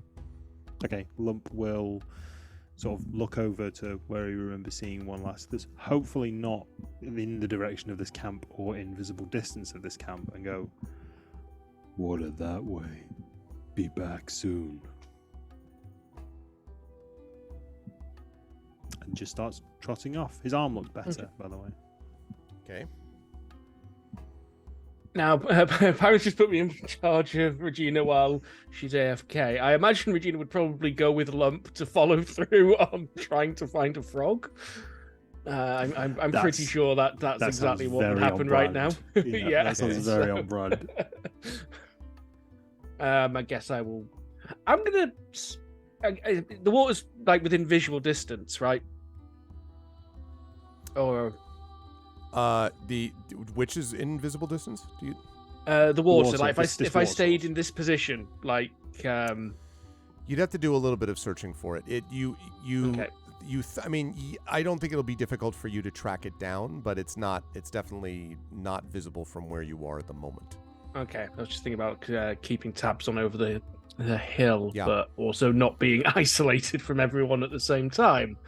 They do look to be about maybe half, 2/3 of the way packed up. They seem to be moving fairly rapidly. I think I will stick with the giant Yeti exploding machine. Okay. Queddle doesn't mind keeping an eye on the camp. They're all really busy, and there's a dwarf among them, and Queddle's pretty confident in his ability to sort of blag his way out of, a situation if they see him wandering around alone. Okay. He'll just not be in sight, but not like trying to look like he's being super sneaky, because then if they caught him looking like he's trying to be sneaky, that's really weird. But if he's just he's just hanging out, Just fine. stealth casual, existing. so to speak. Yeah. Stealth casual, yeah. Yeah. So Alette as well is probably going to stick near Lump, only because there's this weird feeling of she doesn't exactly want to be alone sort of in this unknown area, but also she kind of doesn't want to be near Lump because she's just seen him tear a Yeti in half. There's a certain kind of security and fear going on right now Like, mixed I'm feelings, aware this yes. this is probably the safest and most unsafe place I can be right at this moment in time. But he's always been nice to me, so he seems like a nice troll. Just, not when Yetis are involved. Okay. And I don't know what the other person's doing. Is anybody looking after the other person, the other follower? Is that an official follower that we've got? Not exactly. Not as of Did we yet. draw straws? I was gonna say, yeah, like that was the real question. One might say. So, yeah. Pirates, they're going to find water. We decided the most likely thing Regina would do is go to the water to try and find a frog at this point. Yes. Yeah. There we go. thought we were on the money with that one. Okay, so I'm going to guess we find water within a certain amount of time. This is really good. Okay. Because I'm disguised, the frog will never see me coming. So you're currently disguised as a flying flower. Like the Hitman games, you work your way up through the disguises. No, exactly Absolutely, right. Yeah, you get It's the not as next- if the you get the next disguise. You disguise yourself as a tent; they'll never see you coming. It's not. I think that's one for Lump. Yeah. It's not as if the frog is that much smarter than Regina. So yeah, it's gonna work. Hey, we didn't say that. Regina's been I wouldn't reading. dare. No, exactly. I've seen her fight. So as you are going to get the I've seen water, a temper. as you folks are going to get the water, Weddle, as you look down, it looks to you like the camp is just about packed up, and you can still hear a little bit of, like, every so often you hear some kind of raised voices as if the people are still kind of yelling at each other in the process of doing all this, and then they make you can see that the camp itself, that they start to make their way away from you in the direction they were going when you were following them. Are they moving very quickly? Like, I imagine they got tents, they got everything. They're kind of moving quite slowly. I don't have to worry. Like, I wouldn't say that slowly. I mean, they're not running, but they're moving at a decent pace. These tents, remember, are single person. At least they look like single person. So they're not like enormous, war camp type of stuff. They do not obviously have horses or wagons, though. But they're moving at a decent pace. Not one where you couldn't catch back up with them, but they are not. They're making decent headway. okay, well, so long as I think that we're going to be able to catch back up with them, I'm just going to watch what direction that they go in so I can point it out to Lump when he gets back. Okay, and it helps actually for you, Huddle, because they're definitely heading into the crags, from what you can tell. So they're heading into your home base, as it were. When you folks are down getting water, by the way, you notice something quite odd. You find a sort of a babbling brook type of thing that is making its sinuous way through the landscape. But as you're looking and you're getting some of the water, you notice some strange things in the water. There are these dark shapes that maybe is not that surprising. But you notice that some of them are just kind of floating on the surface of the water. And as you look down, you can see that these are what essentially look like, I guess the best way to describe it might be like small birds that appear to have been drowned in the water, but they're not they're not water birds, they're not waterfowl, they're not ducks or geese or swan or something like that. They look like sort of birds that would fly in the river, in the brook, but are not now. And something else which is odd is that you also don't see a single fish. No fish at all. Just the best time to remind you that we came here not to collect water, but for Lump to wash himself. Well, you did. Hopefully this is not poisonous water, as Lump just buries his That face is in correct. it. No, you don't get the impression. Doesn't seem to be poisonous. The water seems fresh enough that you're able to wash it okay. That doesn't seem to be the issue. But there are Excellent. definitely, Lump, that there are fish, and there's usually fish in brooks and rivers and streams, at least ones that maybe they zip away when you arrive, but still. But there are none of them. Instead, a lot of these birds. They look like Is- they drowned. Yes. Looking like robins and, sparrows and things like that. Yeah. Is this okay? Flashy little buggers. Is this okay? Should it be like this? I don't think it should be like this. Doesn't feel right. There are fairies, to do stuff like that, by the way. Like, drown things. Not me. All fairies are bad fairies. Oh. The bad ones. Bad fairies. Yeah, but some are only bad in winter. Some are bad all the time. Fairies But you know- not like cold. Lump not like cold either. How would you attract a frog?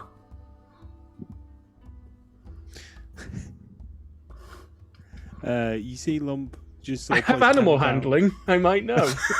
He just starts sort of tapping the ground, like weirdly. Like, Actually, just I sort of have animal tapping the handling ground. with a focus on controlling. Okay, I look around at also original. How would you attract a frog? Original crouches down and starts doing an impression of a ribbit. So he's just- Regina crouches down and Just tries like to... But with his voice, the way it is, it's just like ribbit. Huh. Ribbit. Regina also crouches down and says ribbit. Ribbit. Ribbit. Ribbit. Ribbit. Ribbit. Rabbit, rabbit, rabbit. Rabbit. It sounds like rabbit. See, two frogs already. And Lump just carries on washing himself. Okay. Ribbit. Maybe. You know what? If one of them humans turns into a toad, I could kidnap the toad. Ribbit. Don't skin a human. Kidnapping and skinning are two different things. Don't take human skin from Toad. No. I just want to kidnap the toad. I said kidnapping. Don't kill I can then just knock it out. No, look, I just knock the toad out and just tie it to my back. Fairies don't like transformed humans. Want to suffocate dog. Want to skin toad. I said sure kidnap the toad. You sure you good fairy? That is a very personal question, you know. It's not an answer. I just wanted to kidnap the toad. I said kidnap. Also, it's not that I don't like transformed humans. I just don't like humans. Do you like humans? They're all trouble. Like, look, the humans are more trouble than all of us together. Some humans good, many humans bad. Depends. Well, so if I find a human today that has been turned into a toad, I will try to kidnap it. Okay? Lump just kind of trails off a bit and carries on washing the gore off him.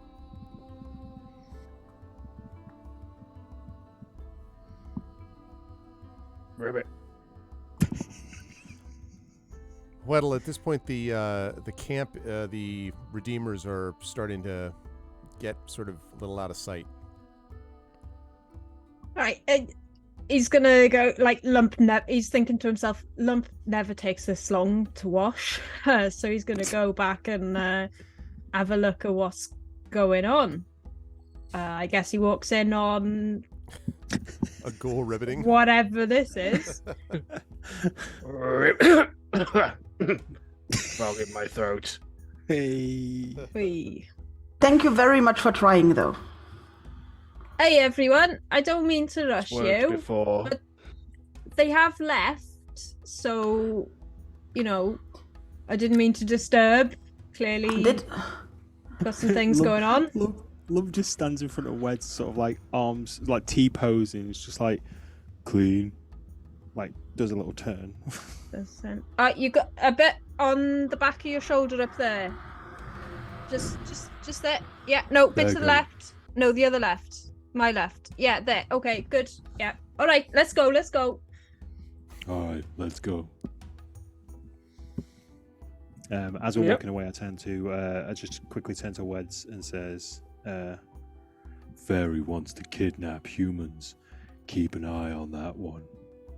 Well, I'm always keeping an eye on her. Thanks for the warning.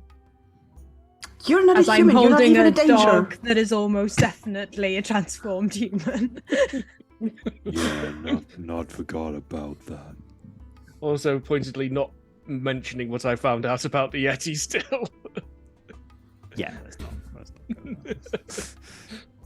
Lump's been through some stuff.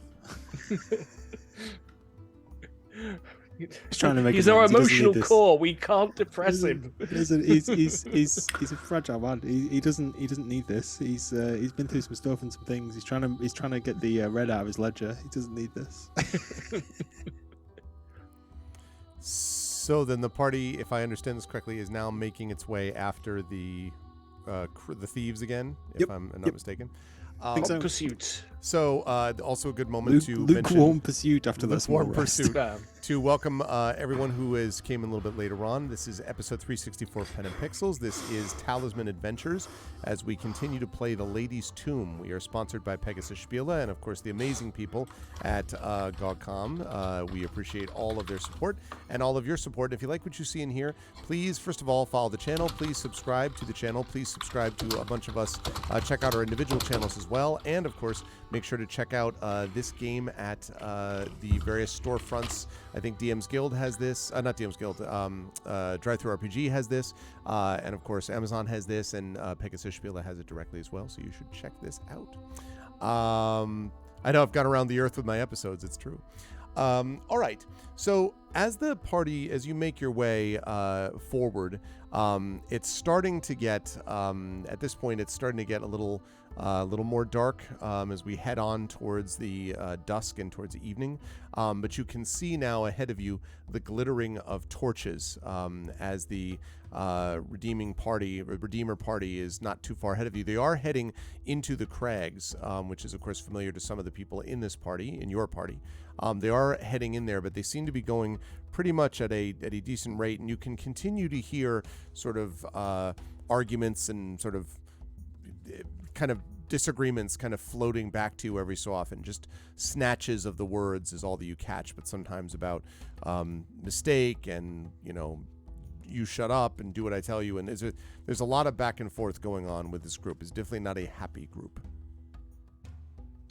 I'm taking out my book on tactics and I'm flying it over to Reginald. We could do tactics and demoralize them. What's that? It's like when they get really sad and then they give up. We wait till they die? I think humans can live like over, 30 years. Weddle's overhearing this and he's like, oh yeah, remember when we were in that really sad swamp? Yes! So we just need to put them in the really sad swamp and not let Lump talk to them.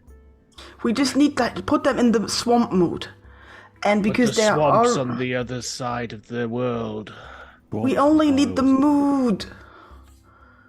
The mood. And then... Oh. Can you turn one of them into a toad? Because then they get even more afraid. And I have a toad. But feet clean now. Swamp mud not here. Yeah, I can tell you, I'm from the crags. There's nowhere miserable here. It's all fresh air, crisp rain, mines, all of the best things in life are here. There's not going to be any single piece of this environment that is even remotely demoralizing. Suddenly you hear a "Gah!" and this creature dives down. It's some winged creature, and then you just sort of see it dart, and then when it picks up, you see some struggling little animal that it has in its talons. A beautiful crag's eagle. Somebody hide me! Somebody hide me! Reginald's just completely impassive because it's just like, yep, that's nature. That's nature occurring right there. You don't have to. You don't have to hide me. I've got a great disguise. Did you find a toad already? No, look. Lump just looks over look, slightly suspicious. Just look. Oh yeah, beautiful flowers. Yeah. I just like to take this moment to just state so I don't forget. Hwedl is a cragborn dwarf, which means that he's like a noble among dwarves, so I can command the aid and assistance of other dwarves that I encounter in the world, and lower ranking dwarves react one step higher on the attitude chart. Okay. Just in case that comes in useful at all. Okay. Ooh, I mean, attitude the chart. thing is, we don't know where that Crusader guy is, so we don't know how much further they're gonna travel. So we need to stop them before they get the talisman to the Crusader guy. Right? Right? Yeah, he might get. Yeah. They might get yeah. there before they've all turned into toads. In which case, the plan doesn't work. Yeah.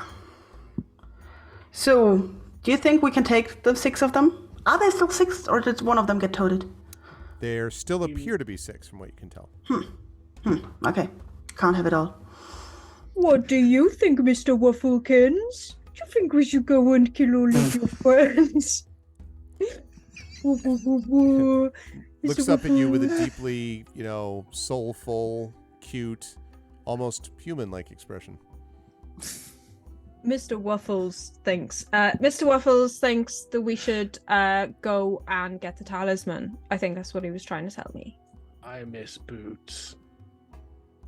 Do you want to hold Mr. Waffles? Yes. Hold out Mr. Waffles. Reginald takes Mr. Waffles. Who also looks at you with surprisingly human-like eyes. Yeah, he's just got him there and he's just scratching his head. He's trying not to look like he's smiling. Hey, Takanji. Hey, Tika. From ahead of you, you hear, No, that's it. No. You hear them sort of. Now the Redeemers seem to have stopped. You can still see the twinkling of the torchlight, and there are just shouts and echoes. They appear to be arguing again.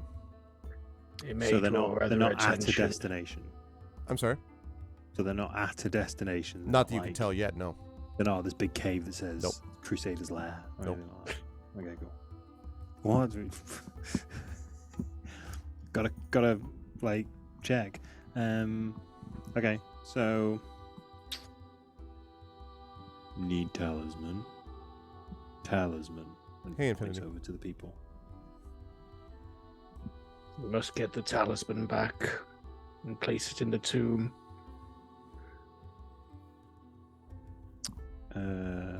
How many people are we talking about, including the brother and sister? There's 6 of them, including the brother and sister. Yep, Regina claims so. that's right. Is there anything specifically special about the other 4? One of them is an elf and one of them is a dwarf.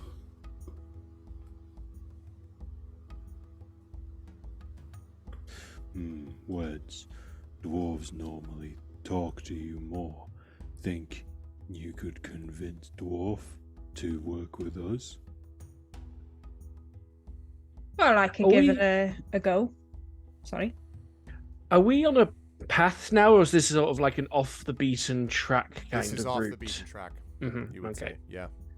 Right, so probably just walking up to them and going, "Oh, didn't expect to find anyone else on this route," might not be so plausible. Fancy meeting Sounds all like of if we- you in if- the foothills of the crags. Well, if we're just walking forward, all talking amongst ourselves, and suddenly happen into a camp. Oh, hello, Well- hello. Also travelers who are traveling in this exact We did- direction. How- I To didn't be know anyone else fair, knew this we, route. we have a cragborn dwarf and a troll. It's not like we're going to look out of place, like we don't know what we're doing here in the crags. That's Mhm. true. We also have a barmaid. And well, yeah. You do also have a ghoul, like the kind that look after Sepulchre. Yes. Yes. Good point. And a very dangerous sprite. No, I'm just a harmless flower. Sorry, yeah, and our flower mascot. All right. What about this as a plan? I'll go infiltration Ex-donkey. mode Sorry. with Regina totally hidden. Nobody will know that she's there. And I'll try and talk to them and find out which of them is holding on to the talisman and what the talisman looks like. And then Regina nicks it, flies away, and then I die. Never mind. I don't like this plan. What do you think, Mr. Wafflekins? Was that his name? Sorry, Wafflekins. It is now. Yeah. You've renamed the dog. But I think it was a good plan. Like, they don't. If you're still there, but the talisman is gone, they don't think that you've got the talisman because you're still there. So why should they kill you? Bad humans tricky. There's that. Bad humans bad. Kill for no reason. I could like, if I fly away with the talisman, I could be like really loud about it. That would distract them, and it would alert Lump to come save Weddle.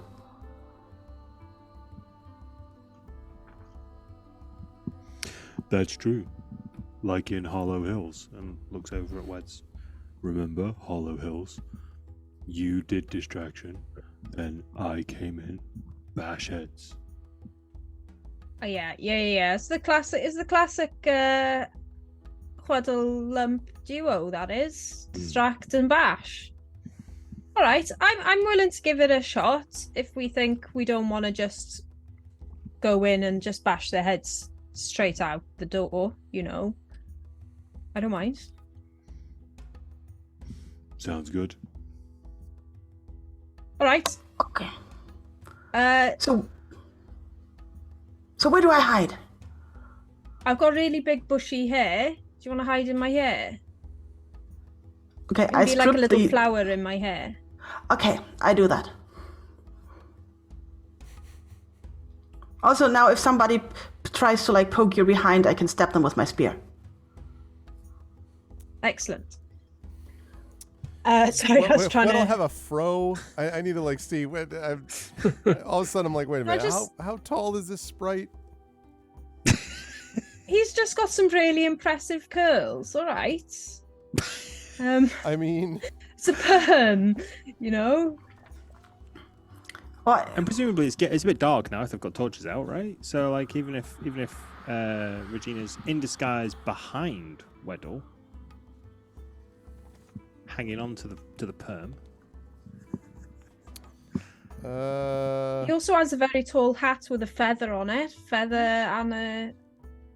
and a flowers.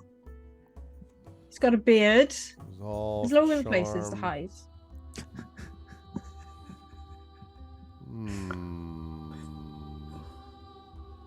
He's also got a disguise kit. Can 100% see Weds with a concealed sprite. I so want to now see Weddle use the disguise kit on Regina. I think the way to think of this is that you're in the hair, but just like when you put two needles in your hair to kind of hold it together, right? You got the two spears like out the front, right? To just kind of keep them locked in place. And I mean, or if you have like a chef's head, I could like sit under that. Sure. Okay, I'll sit in the hair. Okay. Excellent. Got a couple of hairpins. Lovely. Okay, and then Reginald and Lump.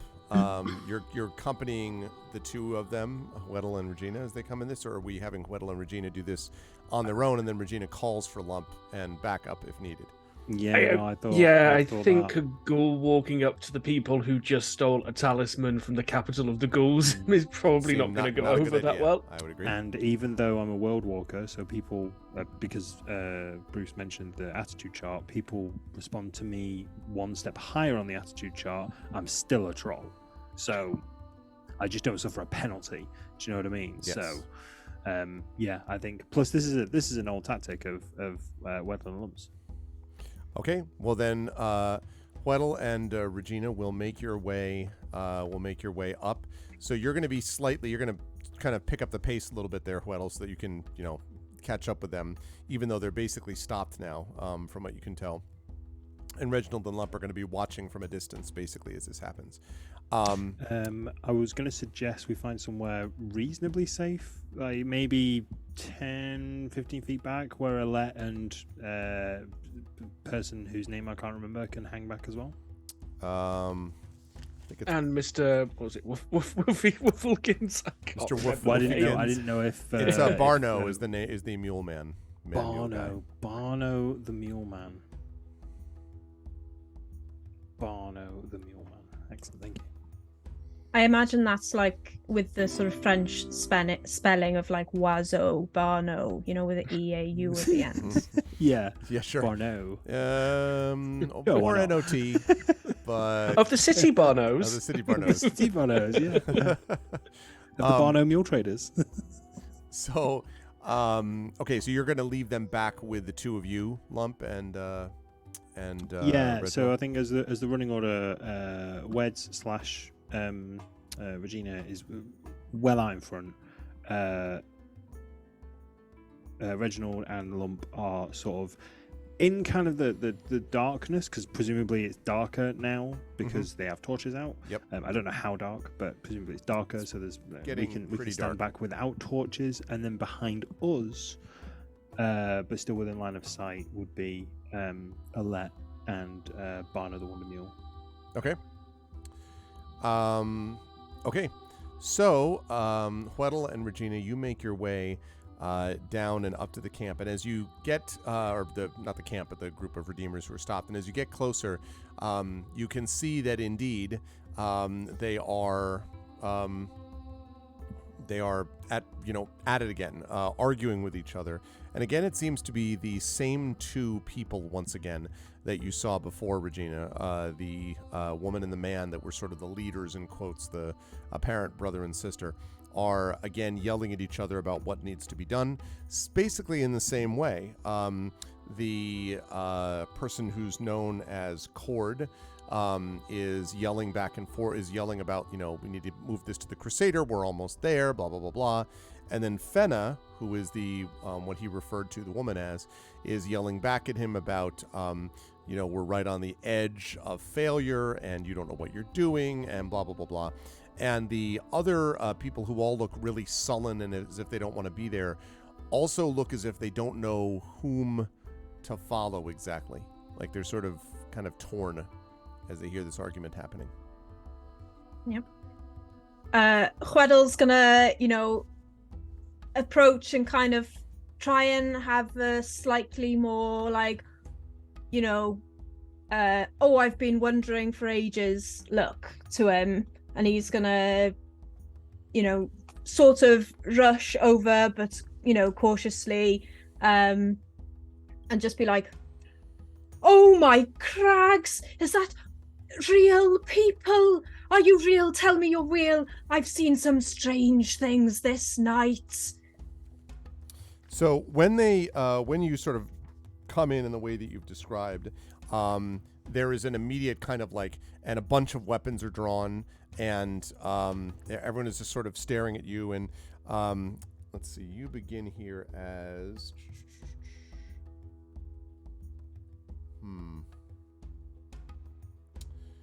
So we wouldn't have this. Okay. Okay. So as you are sort of come in, they're kind of staring at you. One of them, Cord, says, "What are you doing here?" I'm from the Crags. I'm from around here. I was just heading home after a little booze up. You know how it is. And I thought I saw maybe like a dwarf among you. And gosh, it's been a little while now. I'm just, coming back home from a time away. And I thought, I'd love to see another dwarf and have a chat. I'm Chwedl Wed's Cragman of the Cragman clan. So it's always good to see, other dwarves out, coming home to the crags. I'm not judging anyone who goes off and wanders off to the world. Goodness knows I've done some wandering myself, but it's always good to see them coming back home. That's what I like to say. And Cord holds up a hand and says, "We're not looking for extra company." Not even from a minstrel and his curth. And he looks and he says, "Especially not from someone with a demon instrument." And you hear a couple of sort of unpleasant grumbling from the other people around the fire. You might notice something different, though, Weddle, possibly. Let me take a quick think about this. If it's helpful, I could do an empathy check with focus and detect lies, or well, I think you may be on the right track, although I don't know about the detect lies per se.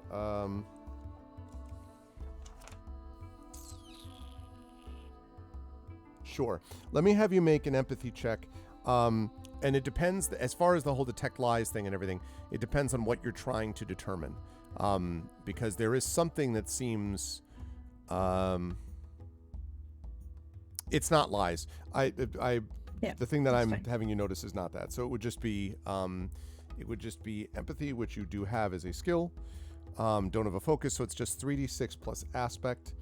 And empathy, I believe, is insight, is what we're looking at. Lovely. Fast roll 3d6 plus empathy insight. Wow. A 19 double six. Oh! And you got a light fate too, I think, out of that. Yeah.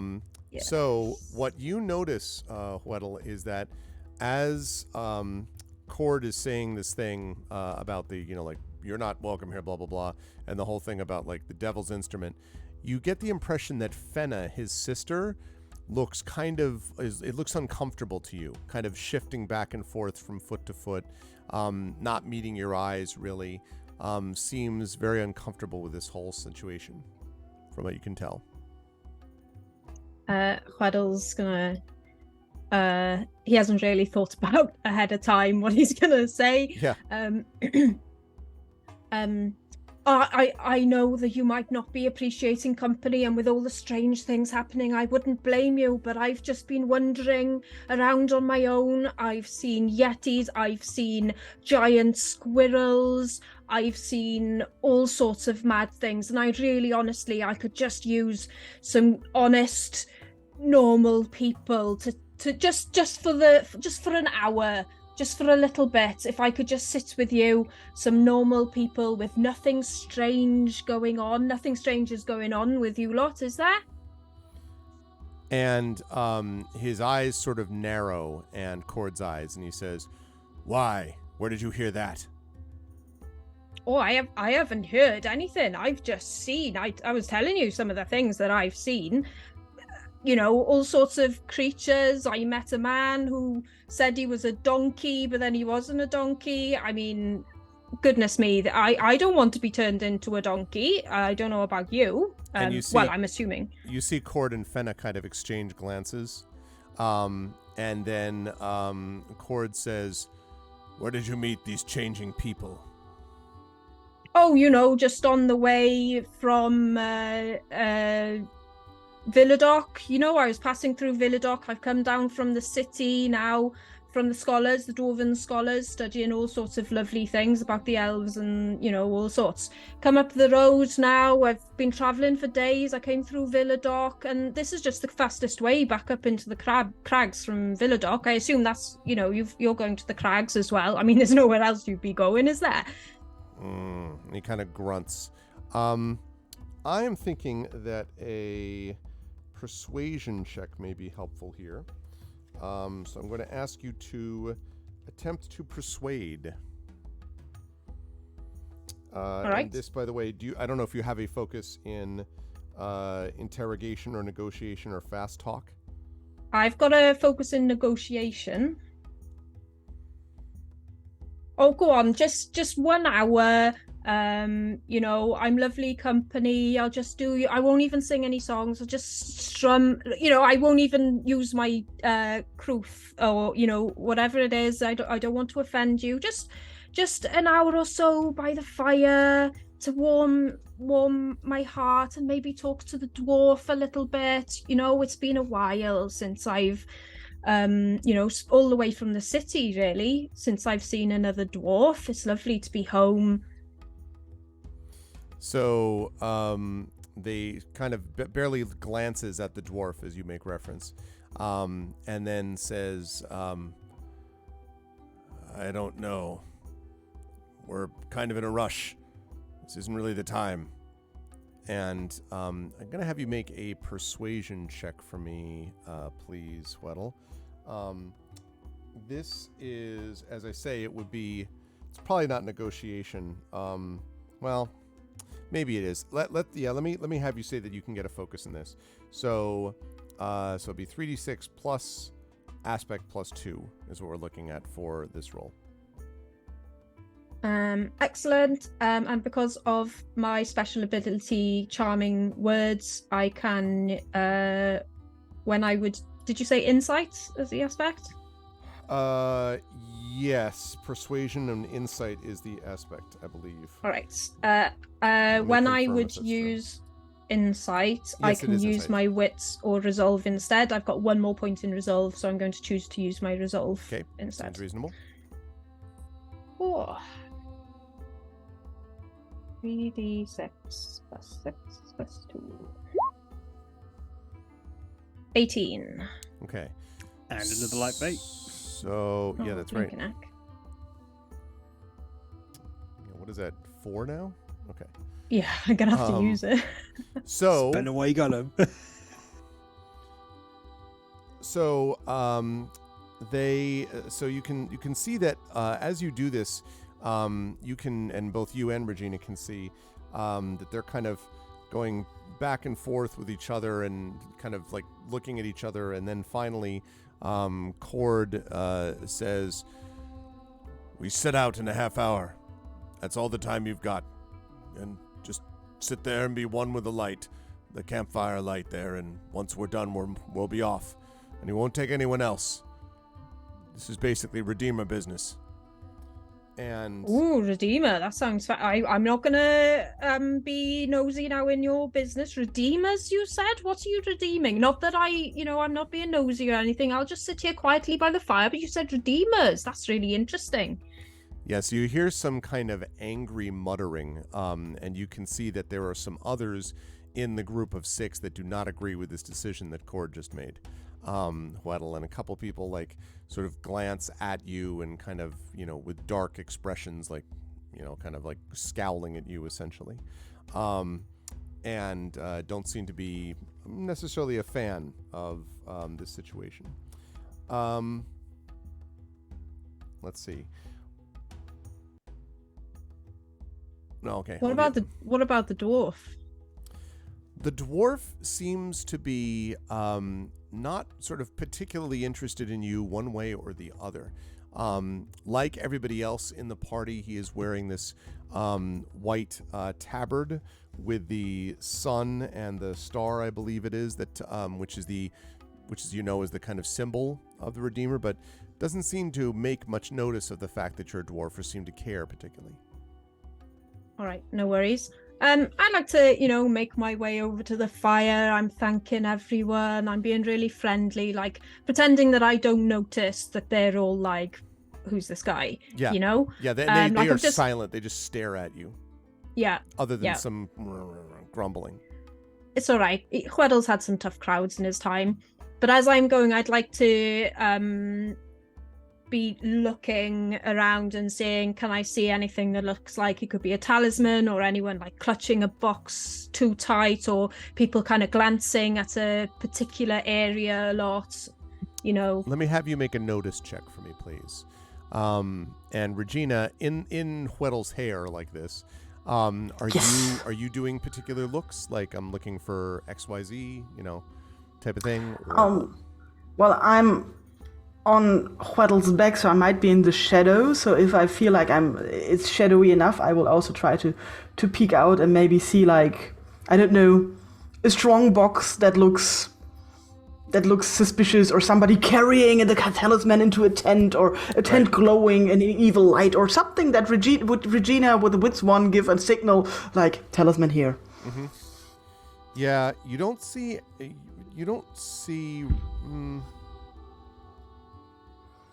Let me have you make that notice check.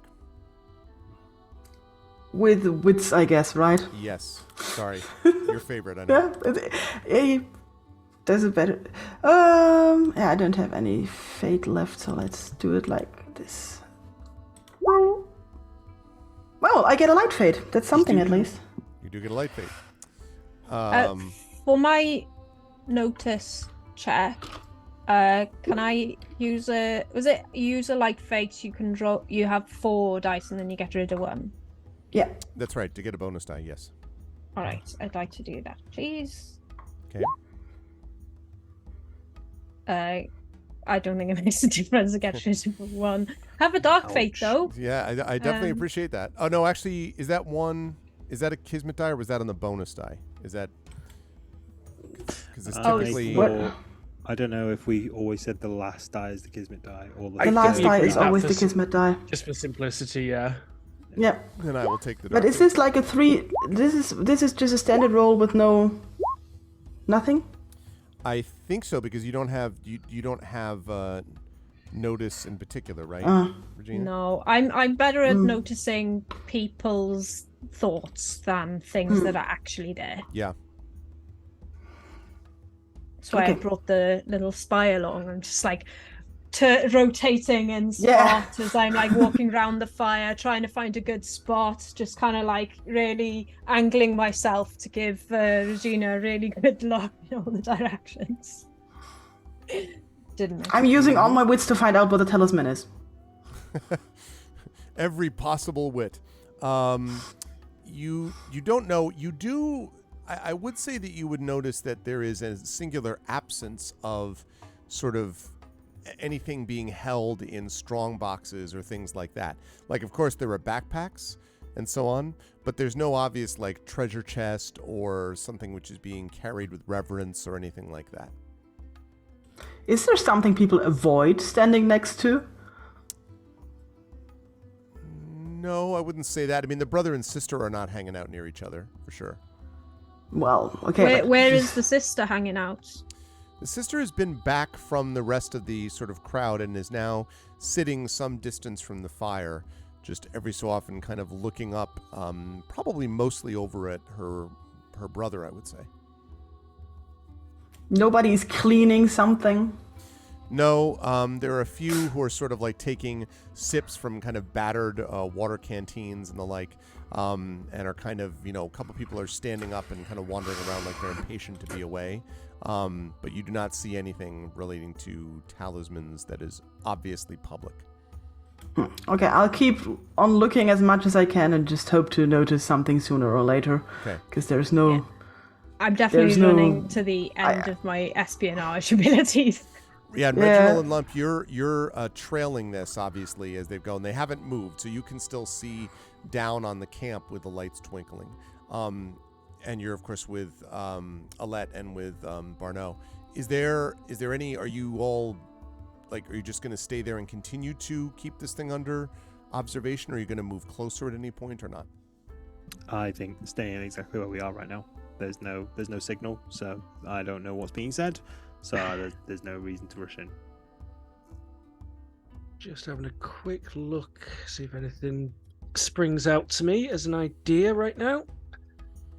I'm not sure. Can you make magic things glow or something, or make it sound like a siren? I was thinking of some sort of animal alarm. noise an animal noise to maybe either draw them out looking for it or encourage them to do something, but I don't really have an ability that helps with that beyond my outstanding natural charm when it comes to frog impersonations. Forget about it. But no, I don't. We got a description of the because we can see the camp, but we're far away, right? So we sort of see more of a wide angle. That's it. right. Yeah, Not yeah. super far away, but yes, some Yeah. distance from it. Yes. Okay.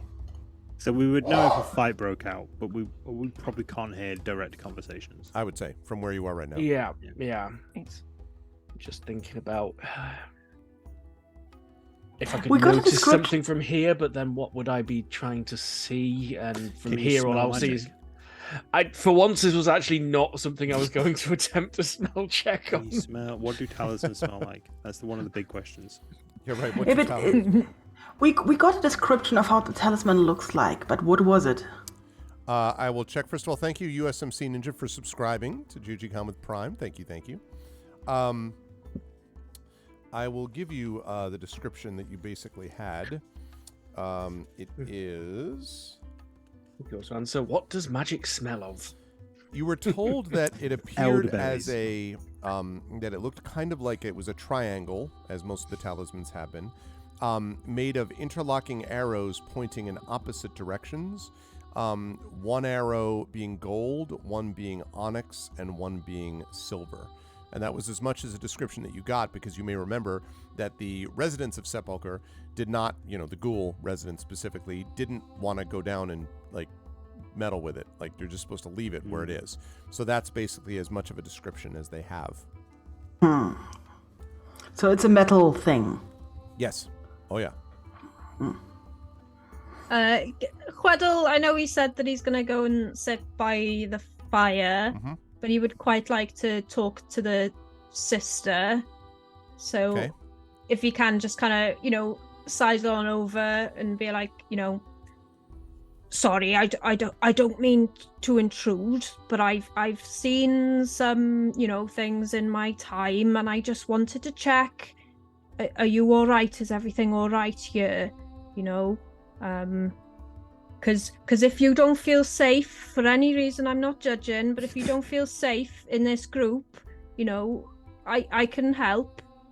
We're all here to help. You're never alone. And she kind of looks up over at you and says, "Not here. You're here to help. Not that you are. If you are exactly who you say you are, you come across us in the wilderness, and you expect us to simply believe that you came for no evil benefit." Yeah, I generally am not a very evil person. You can see from my face, I'm very trustworthy. The problem is I can't see from your face. If I could see evil and good from faces, it would be much easier. Instead, You're telling me. We must judge by deeds instead. Deeds in the darkness. She kind of stares out, giving the 1,000-yard stare, as the fire is in profile. And I turn around to give the, to look in that direction as these two spears in the back of my head. Right, Regina, your vision swings around this way, as you're looking in that way. Okay, so I can now see the sister, right? Does she have the talisman? Well, she's wearing armor. You don't know if there is something, and she has the classic, long cape, almost like a cloak on, all white, and then the sword and the star on the back. And you can see that she has what looks like she has the armor, and there's probably like a chain around her neck. If you're, like a small chain, you don't know what it's attached to. And it's also possible that Cord has something exactly like this, so you don't know. She does not obviously have a triangular object on her, no. She doesn't also always look look a little green around the nose or anything, right? What did you say? Green around the what? Doesn't she look a little green around the nose or anything that might Not indicate close maybe contact? a moving little towards froggy. toadom, you mean? No, does not appear to be. She definitely looks, and this you can tell even without doing insight or empathy checks, she definitely looks troubled. For now, I don't do anything. Okay. Now, you say you judge people by deeds. Is there something that I can do for you now? You know, before I, have to leave, or before you go and we go our separate ways, is there something that I can do for you? Something good that will help you? What exactly could you do for one of the Order of Saint Josephine? What could you do that we could not do for ourselves? Oh, what's the Order of Saint Josephine? And she kind of looks at you, surprised, bans someone, and then goes back to the conversation. She looks at you and sort of kind of nods at you, and then says, actually, bear with me 1 second. The power of chat.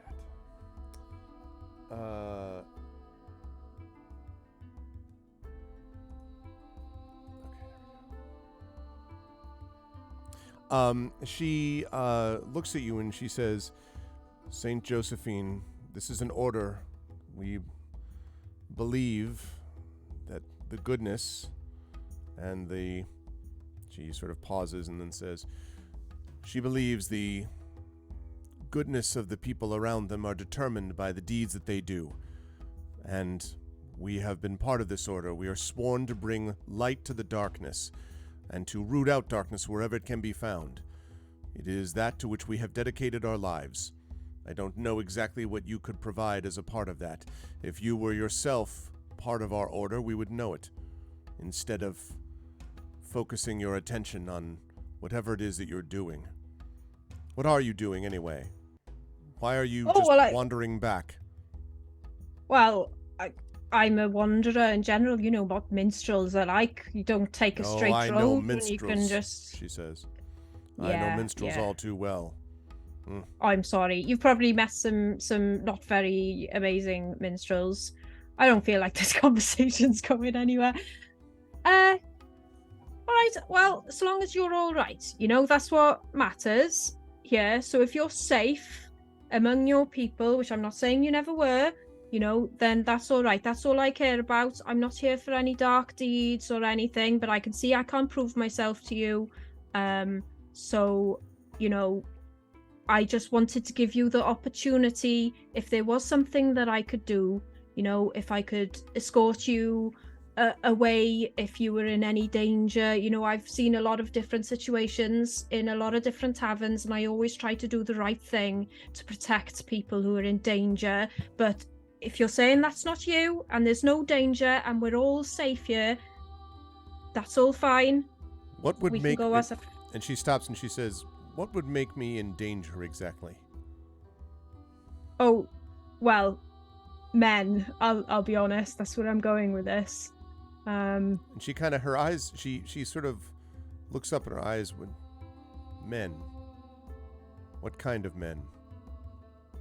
Oh, well, you didn't seem to be, I could just tell a little bit from the way you're all looking at each other and things. I just felt I had some weird vibes, that's all. And, I don't know. Well, obviously you don't frequent these kind of pubs or anything like that, but sometimes women are not always very safe. My brother is a dedicated man.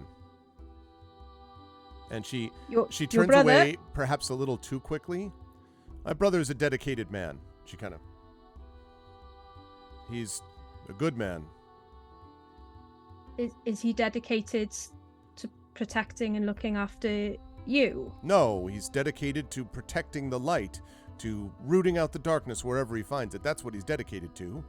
He's not dedicated to me. That's not relevant. He's a devout man, a man of faith, a man of honor. Well, make an empathy check for me, please. This is using insight again. Weddle entered a minefield, yes, of sorts. Yeah. I feel like, sometimes when you're role playing, you know that your character is definitely better at this than you are, and so it's really hard to role play. It's like, You're doing yeah, I fine. don't know what I'd say in this situation. I think this is reasonable. You're surrounded by a bunch of fanatics, and you're doing the best you can to deal with them.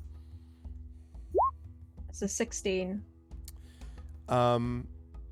So you get the impression that as you've been having this discussion, you get the impression that the woman keeps, whose name you may remember is Fenna, that was what was reported to you by Regina, that the woman Fenna keeps sort of adding an extra line. That is to say, like, okay, well, all right, I'm going to go away. And then just sort of is like, well, yes, and you should, because we're fine, including my brother and me. Like, adding something extra, which seems a little odd to you, as if the conversation is doing something. You get the impression that she's revealing some information about herself in a way, although you don't exactly know what that information might be. I should also have done this when we first had this check, which is I should have had both you and Regina make I think this would be a lore check for me, please. And if any of you have any knowledge of, let us say, focal point in things like history or possibly even relics, but probably just history, I would take that. Otherwise, yeah. I don't have lore, and I think or other knowledge skills of any kind. I didn't think so, but I want to check. What about you, Huedel? Do you? I've got lore with no focus. Still worth doing. I think you should make let's have you do that. So just 3d6. Oh, sorry, 3d6 plus your aspect would be the one. So, and that would be wits for this. Yeah, wits.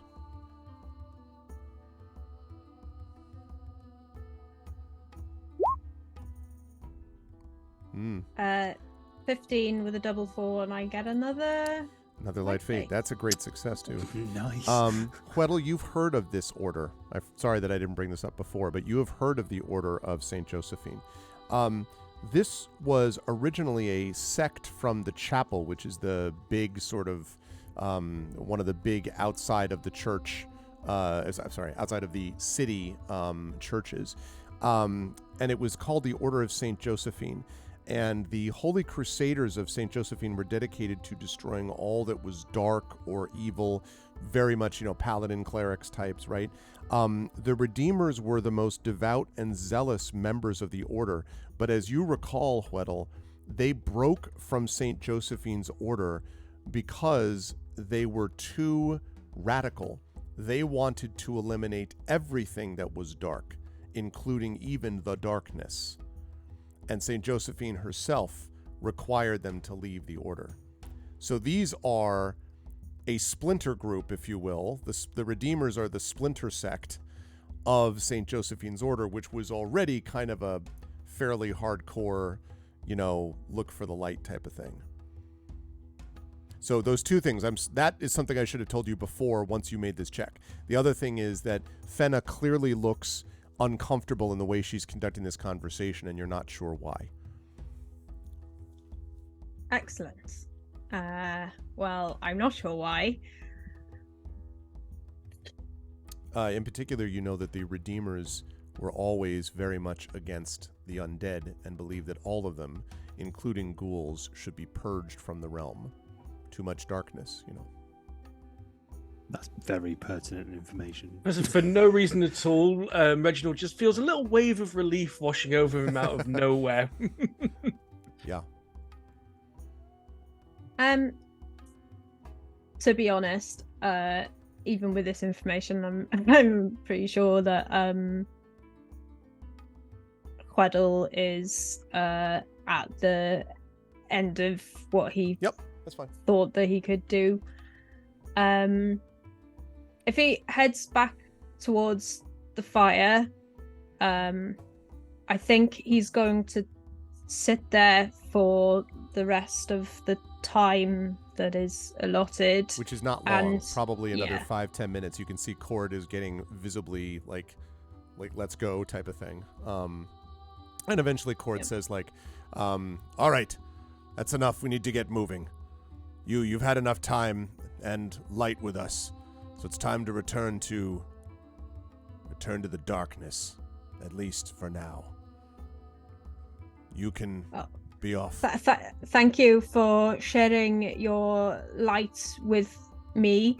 If I could, because I'm from the area, if I could share some light or enlightenment with you in return, if you need some directions, if I know where you're going. We know precisely where we're going, dwarf. Now be off. Now, when he says that, you notice that Fenna, who you've been talking to, kind of gives him this like. He looks like he's gotten more and more agitated, Hweddle. Like, I mean, beyond normal. Like, just sort of like, even over the last 15 minutes, has gotten more annoyed and more agitated. Look, what was your name again? Rope? String? My name is Cord, and I am one of the Redeemers, and you are now trespassing on our camp. No, get out! No, really, honestly, I just see that you're feeling really stressed, and, maybe you do need a bit of extra time by the lights. I know you like the lights. You don't want to go into the dark when you're feeling like you are now. You talk too much, minstrel, and you can see him going down towards the sword hilt. He's not attacking you yet, but he's very clearly giving you the get the hell out vibe.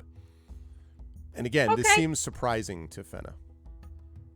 Hweddle's gonna back off. He's gonna, it's all right. It's all right. I wasn't expecting this from, people of the light. I thought that, you were bringing the light, but I can see that's not the case for all of you. Some of you are not quite as, Be off, blasphemer! I think I'll be off because I don't want to call down Lump at this point because I'm quite certain that I don't want Fenna to die by Lump explosion. So if you make your way quickly, I was so tempted to have Regina make some kind of a check to keep from falling out of your hair because it would have been a great sight gag, but that's not reasonable. So that means you make your way back to your fellows, I assume. Yeah. And you can, so all you heard from up top is a little bit of the, and you did all hear, get out, blasphemer, because that literally like echoed, blasphemer, echoes across the valley. And as you're moving away from the fire, Hweddle, you can hear Cord like, move! We get there tonight. The Crusader will have what he needs. Let us move! And kind of is like, getting everyone agitated and moving. So Hweddle, they are clearly going to be booking it pretty soon in the direction that you were following them. So just keep that in mind in terms of how fast you do or don't want to move. Regina, too. When Hweddle moves away from the camp, I have get a good look at the camp, and I want to see how the people react to Cord as well. They are moving very fast. And without a lot of sort of reaction, other than just, speed and activity, except for Fenna, who clearly, although she is moving, clearly is, you can see she just keeps staring at Cord's back, basically, because he's like, leaning over and packing up and putting out the fire and stuff, and lighting torches, and she's just sort of kind of staring at him as this goes on. So even Regina realizes that Fenna is uncomfortable with whatever her brother is doing. It's pretty obvious, yeah. Okay. Okay, so once Hweddle and Regina get back, you Reginald Lump, you could also come down. It's up to you, but Well, I assume from our vantage point we can see at least there's activity at the camp. And the torches are being put out, yes. Well, I should be being shifted from campfire to torch. Mm-hmm. So at least I sort of nudge Lump and say, I think we might need to get ready to move. Didn't go well then. I'm pretty sure I heard someone yell blasphemer. Didn't hear a panic word. You can see Regina Hweddle spears in the hair making his way. There he is. As I come up to them and I'm kind of like gesturing for them to come on. I do say to Lump, I'm sorry, friend. There's, I would have called you down. I know that was, our thing, but there's just, I think there's, you've been in pubs with me before, and you know that look that sometimes a woman's got, and she's not very comfortable. There's a woman in there that I think she needs getting out. So I couldn't call you down because I wouldn't have been able to tell you. So don't bash that one, so sorry, friend. I know it would have been fun. I disentangle myself from Huddle's hair.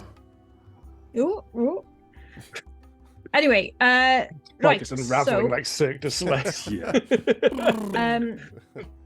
I'd like to get us moving to follow along as much as we can, while also explaining quietly, everything that we learnt as we go. I want to approach the mule guy. Okay, and the mule guy is looking down, sort of, Aye, we're making our way out again then. Yeah, before you turned into a mule, did you get, really angry or something? Or did you, feel a lot of feelings? Well, yeah, I felt, I didn't want to have to move, and, I felt, I got more and more, I get my back up, I guess you'd say, more stubborn. I didn't want to move, and I felt more that way, and then the next thing you know, I was a mule, and I didn't have to. It was something. I guess I almost imagined myself a mule before I became one.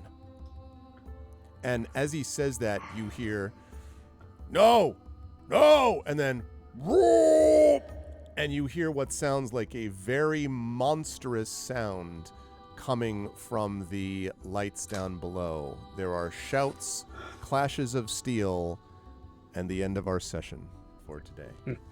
Those damn humans again. Humans. I can't leave them alone, even for a minute. I figured we'd all like to have a little encounter with a religious fanatic. It should be fine. I like what Mike said about you have to be mega lawful stupid to get told off by the actual saint of your order and say to them, no, you're wrong. Yeah, you're too extreme. Yeah. Wow. No, I don't think we are too extreme. Saint who we're named after. Yeah, seriously. Unbelievable, right? Good work from everybody. With the pace was slightly slower today, but it was fine because part of what we were doing, I thought the fight might take a little more time. That took no time. Instead, it was figuring out what to do with this group. But I want to say something for chat, which is important, which is that part of what these folks are doing, I think, is really smart, kind of trying to feel out how to deal with this, because they don't actually want to just wipe everybody out by just running through them. I mean, first of all, there's 6 of them, and that might actually be more of a risk than just one, Yeti-like thing. Secondly, there might be some concerns about it. In particular, Bruce, I thought Hweddle's sort of concern for Fenna was really interesting to me. Not something I necessarily would have expected. Clearly, the fact that there is a disagreement between Fenna and her brother is one thing, but the fact that you actually went further and were kind of like, you sure you're all right? Type of thing, was very interesting to me and may have implications down the line, both, forget about whether they're positive or negative. They're just things that may happen as a consequence of that. And I wanted to say, chat, that is, again, for anyone who wants to talk about, the problem with these games is they're all about people being murder hobos and just killing everybody. That's not accurate. In fact, what we saw at the beginning of this game, at the beginning of this session, was a combat in which they had a monster which they destroyed, perhaps thinking it was not something that it actually was. And the party, the characters, you can tell, are kind of dealing with that. The ones who know about it are kind of dealing with that. And I thought that was really interesting and cool. Doesn't mean that they still don't have to deal with these redeemers. There is a problem, obviously. But it was interesting to me that it wasn't just see bad guys, kill bad guys, because they haven't even figured out what kind of bad guys they are. So I was giving kudos to the party. Having said that, I will start with Bruce and then work my way up. Yeah, so Bruce, good stuff from Hweddle today. Hweddle got a chance to do a lot of negotiation and discussion and things of that kind. I love the image of Regina being in Hweddle's hair while this was happening. But regardless, Hweddle is obviously used to fast talking, and there was a situation where, with a bunch of people that do not like minstrels or people with senses of humor or like, normal individuals. And yet you're also trying to maneuver your way about like, how do I deal with a bunch of fanatics with one person who's a different kind of fanatic or not as fanatic or something. So I thought that was really intriguing to me to watch you do all that work. How did you feel today about today's session? Where will the fine folks find you next? That was a pretty fun session. Started off getting covered in blood and guts, and then that sort of like slow realization, like, Reginald, you need to stop putting that skeleton together now. That was funny, yeah. And I think that did carry through for Huedor, who's like, oh my gosh, we just, killed a person, which we've done. I'm sure we've killed people before, but that was pretty gruesome.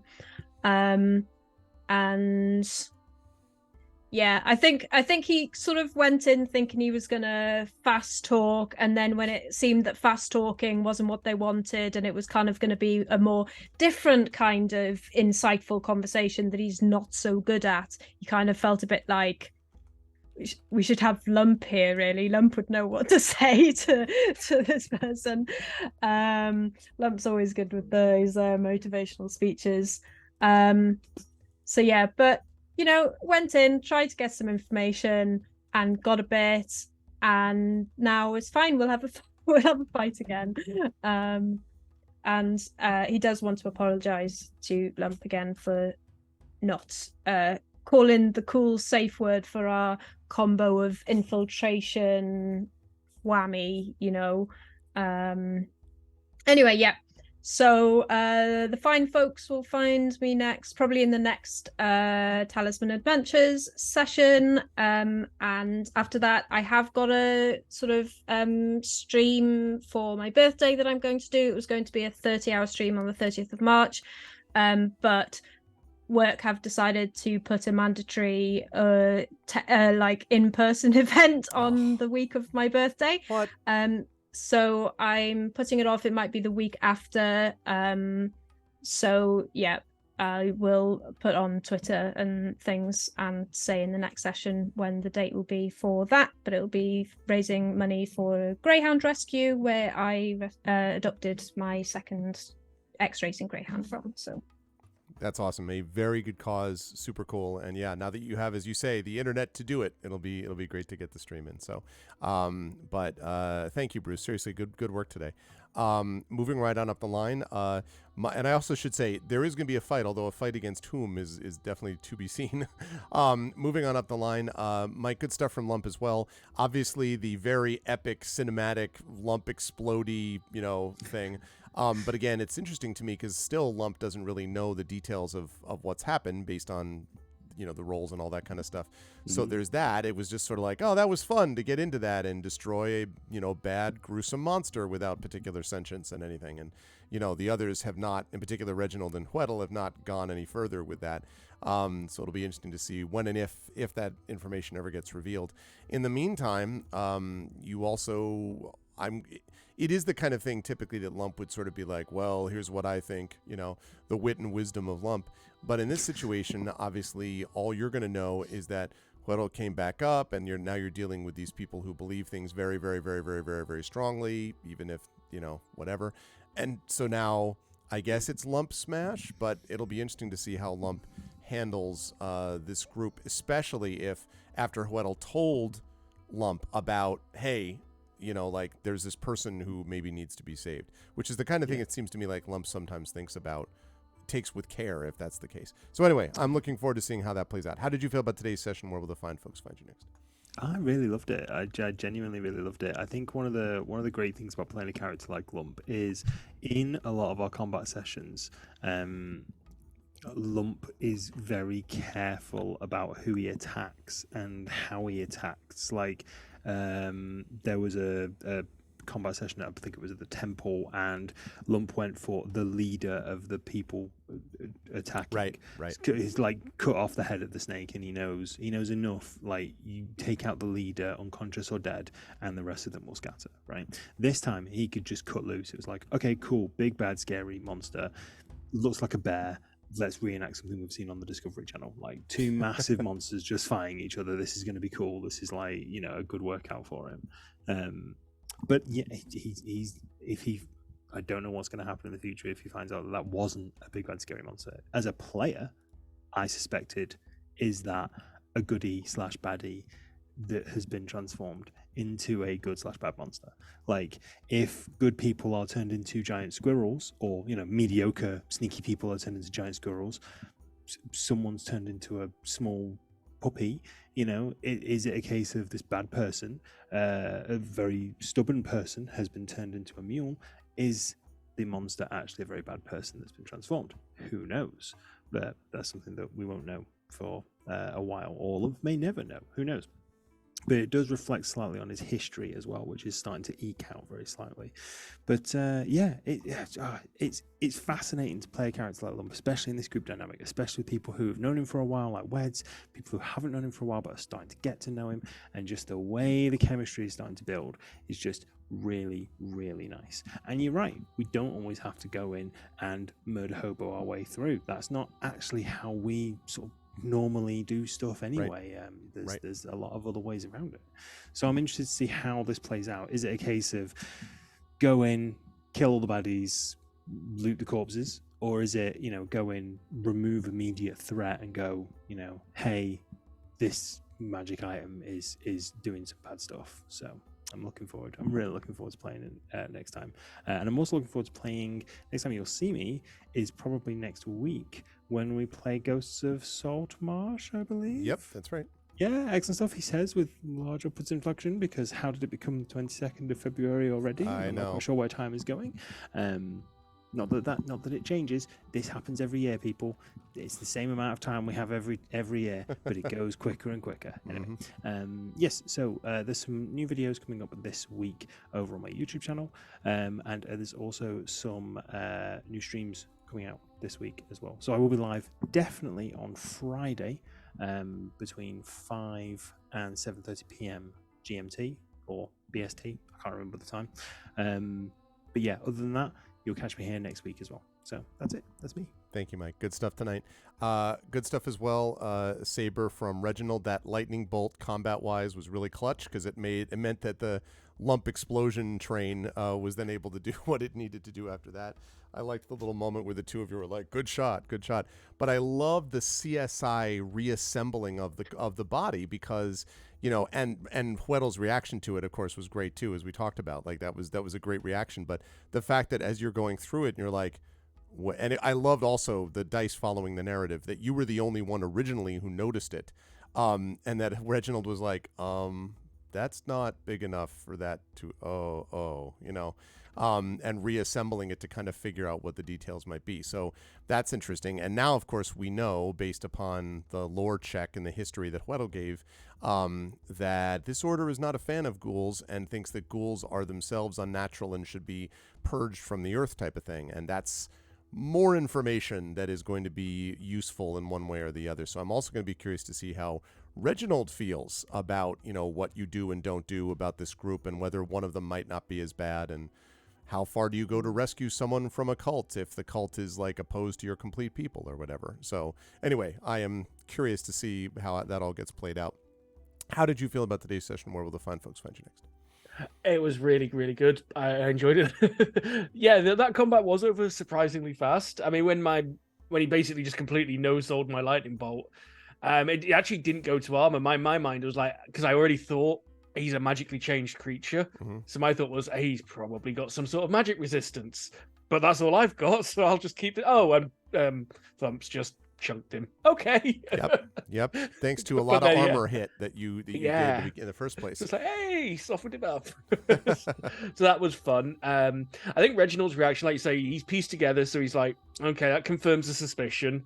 But from Reginald's point of view, because he's a lot more matter of fact about life and death, and he would think it was self-defense. It was not a creature that could reasonably be dialogued with or talked down. It was an animal, and animals attack, and you are entitled, even druids are entitled to defend themselves if an animal attacks. That's part and parcel of the balance of nature and the balance of life and death. Yep. A creature attacks another creature, one might live, one might die, they both might die. So he's a lot more matter of fact, but he has been around his friends now, so he appreciates like Hweddle coming up and going, yeah, I think you should stop. He's like, yeah, they don't need to know this. Because I'm not sure how Lump would react, or how we might have to broach the subject with him.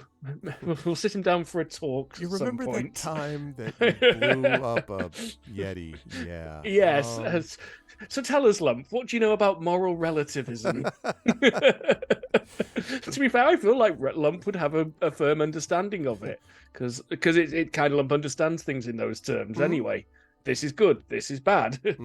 I am under attack. I defend myself. Right, exactly. So I think it's possible. It'd be interesting to see how that plays out. And the cult of, as people will say, like the lawful stupids, to borrow a phrase. Yeah, but I was definitely the fringe of the lawful stupids, like the too stupid for the lawful stupids. Yes, too lawful, too stupid. Yeah. But I've got a couple of ideas with how we're going to approach things next week, but we'll have to save it for that, because why should you be the only one who gets a cliffhanger? I look forward to hearing it. Where will the fine folks find you next? As for me, I'll be here tomorrow. I'm going to be playing a release of Dreams in the Witch House, which quite a few people tagged me about when this one got announced, because it's a Lovecraft-inspired point-and-click adventure game, which means it has a very high chance of tentacles. So, of course, everyone was like, hey, Saber! Yeah, naturally. And I'll be back on my channel on Thursday, probably playing some more Like a Dragon Ishin, because that's I love the Yakuza series, and that's another fun one so far. Very good stuff. Thank you, Saber, again. Thank you also, as always, Dashboard and Moobot, and looking forward to... I'll talk to you, of course, next week for Saltmarsh, but in a few weeks for more of this game, Talisman. Last but certainly not least, Pyron, I loved the two images from Regina. First of all, the visual of Regina. I loved all of the whole Lump charges, Hweddle charges, and the Regina charges, and then just Regina like circles around like a bee sort of screaming. But I love that visual, and then obviously the visual of being in Hweddle's hair with the two spears out. I love that idea too. But the thing that I'm really interested to see is when, looking back, and you mentioned the thing about can I tell, even without a check, that Fenna's got some issues, like there's something going on with this. That's interesting to me too, because obviously that's not something which Regina would normally, pay as much attention to, but there's obviously something wrong about these people, and I don't know, because we haven't had a chance to talk about it much with this particular group of characters, but I don't know how they react to fanatics. I know how some groups that I've dealt with deal with fanatics and cults and things like that. I don't know how Regina's going to feel about that. Whether Regina's going to feel like this is more of those insufferably good people, like some of the people I used to run into back at the fairy kingdoms, back in the day, or what. But I like that little extra moment of looking back to see how Fenna was reacting to Cord. I thought that was kind of neat, beyond whatever the other stuff I mentioned. How'd you feel about today's session? Where will the fine folks find you next? Oh, and I love the flower stealth. Let me mention that. I'm the stealthiest flower. Whenever we get into a region with one of those tumbling bushes, which will be we'll try that out. As always, I love our session, and people are going to see me, in 1 week from now, then for D&D Ghost of Saltmarsh. Very much looking forward to that. And, so far Regina knows what those people said about themselves. Nobody has informed her about the cult in detail, so... Right. And, she was forced to hold still while sitting in Hweddle's hair, and so she was, forced to listen, and that made her kind of, that pointed her in this direction of... Is this person worried, and what is she worried about? Because, Regina has figured out, they're carrying the talisman around. People are turning into monsters, animals, maybe even things. And so she thinks, something must be going on there. And so she figured out, this guy is apparently acting in a way that he should not be acting. He's being very emotional and loud. And so she decided to talk to Moolman. And so let's see how this goes. I wonder what the guy turned into. I really do. I want to know. Please. Soon. I have to wait, right? Yeah. Soon. Just channel Regina, waiting in Hweddle's hair. That's all. It'll be the same. Yeah, I'll just do that. It will look a little bit ridiculous, but I'm going to do that until next week. Good stuff. Thank you, Pyron, as always. And chat, can we get some love for, as always, the amazing crew? Now, you will see 3 of them, Pyron, Saber, and Peripheral Mike next week for Ghosts of Saltmarsh, when we'll be joined by Ananda. But you will see Undeveloped Bruce back here the month after, but also a couple weeks after, with these same 3 as we figure out what happens with these Redeemers and their Talisman and try to put things back to rights. So can we get some love for our players? And thank you, as always, players, for being awesome. And I will see you folks, Pyron J, Darksaber 2K, Peripheral Mike, and Undeveloped Bruce soon. Bye for now, players. Bye. Bye. All right. And that, folks, is going to do it for us for this evening. As we had another really fun time with Talisman Adventures, and I cannot wait to see how this crew handles this next. We have things set up for a while, actually, with new campaign material and stuff like that as this continues to progress forward, and I am excited to see how that's all going to play out because there's a lot, and the cult and the dogma business and how you handle cults when they are sort of in your face is going to be, that's an interesting thing. I'm interested to see how this party deals with it. And I just happen to particularly love cinematics of like troll versus massive white Yeti like thing smash. So, and that's what the numbers said. So it actually worked out, I think, pretty well. But next week you are going to see on Pen and Pixels more D&D with GOG, but you'll be seeing Ghosts of Saltmarsh. That campaign is also moving into a new phase, so you'll definitely want to stop by for that. And then, because I don't think we actually had that last week, so it's been a couple months since the last portion of Danger at Dunwater wrapped up. So you're going to see some more with that. That'll be happening next week. And then soon thereafter, probably as we move into March, the next session of Talisman Adventures. So that's what we're looking at going forward. As for me, I believe that we're done for now on this channel. Although let me quickly check to make sure before I speak out of turn. Hang on a second. Yes, so we are done for today. We don't have anyone else on after me today, but I am going to be on my own channel at 9 p.m. Eastern, and I do want to invite people to that because I'm going to be with my vocal team, our vocalists, playing Citizen Sleeper, which is a GOG game. In fact, the version that I'm playing is from GOG, but I have 2 new guest stars, if you will, who are joining my veteran art vocalist, Zach Clay. I have 2 new folks who are going to be joining, who are guest stars that if things go well this month, then they will become permanent members of the crew. So I'm very excited for that. And you should check that out because Citizen Sleeper is a really fun, really interesting game, really thought-provoking game, and with professional voice actors to kind of voice the game on top of it. So it's pretty cool.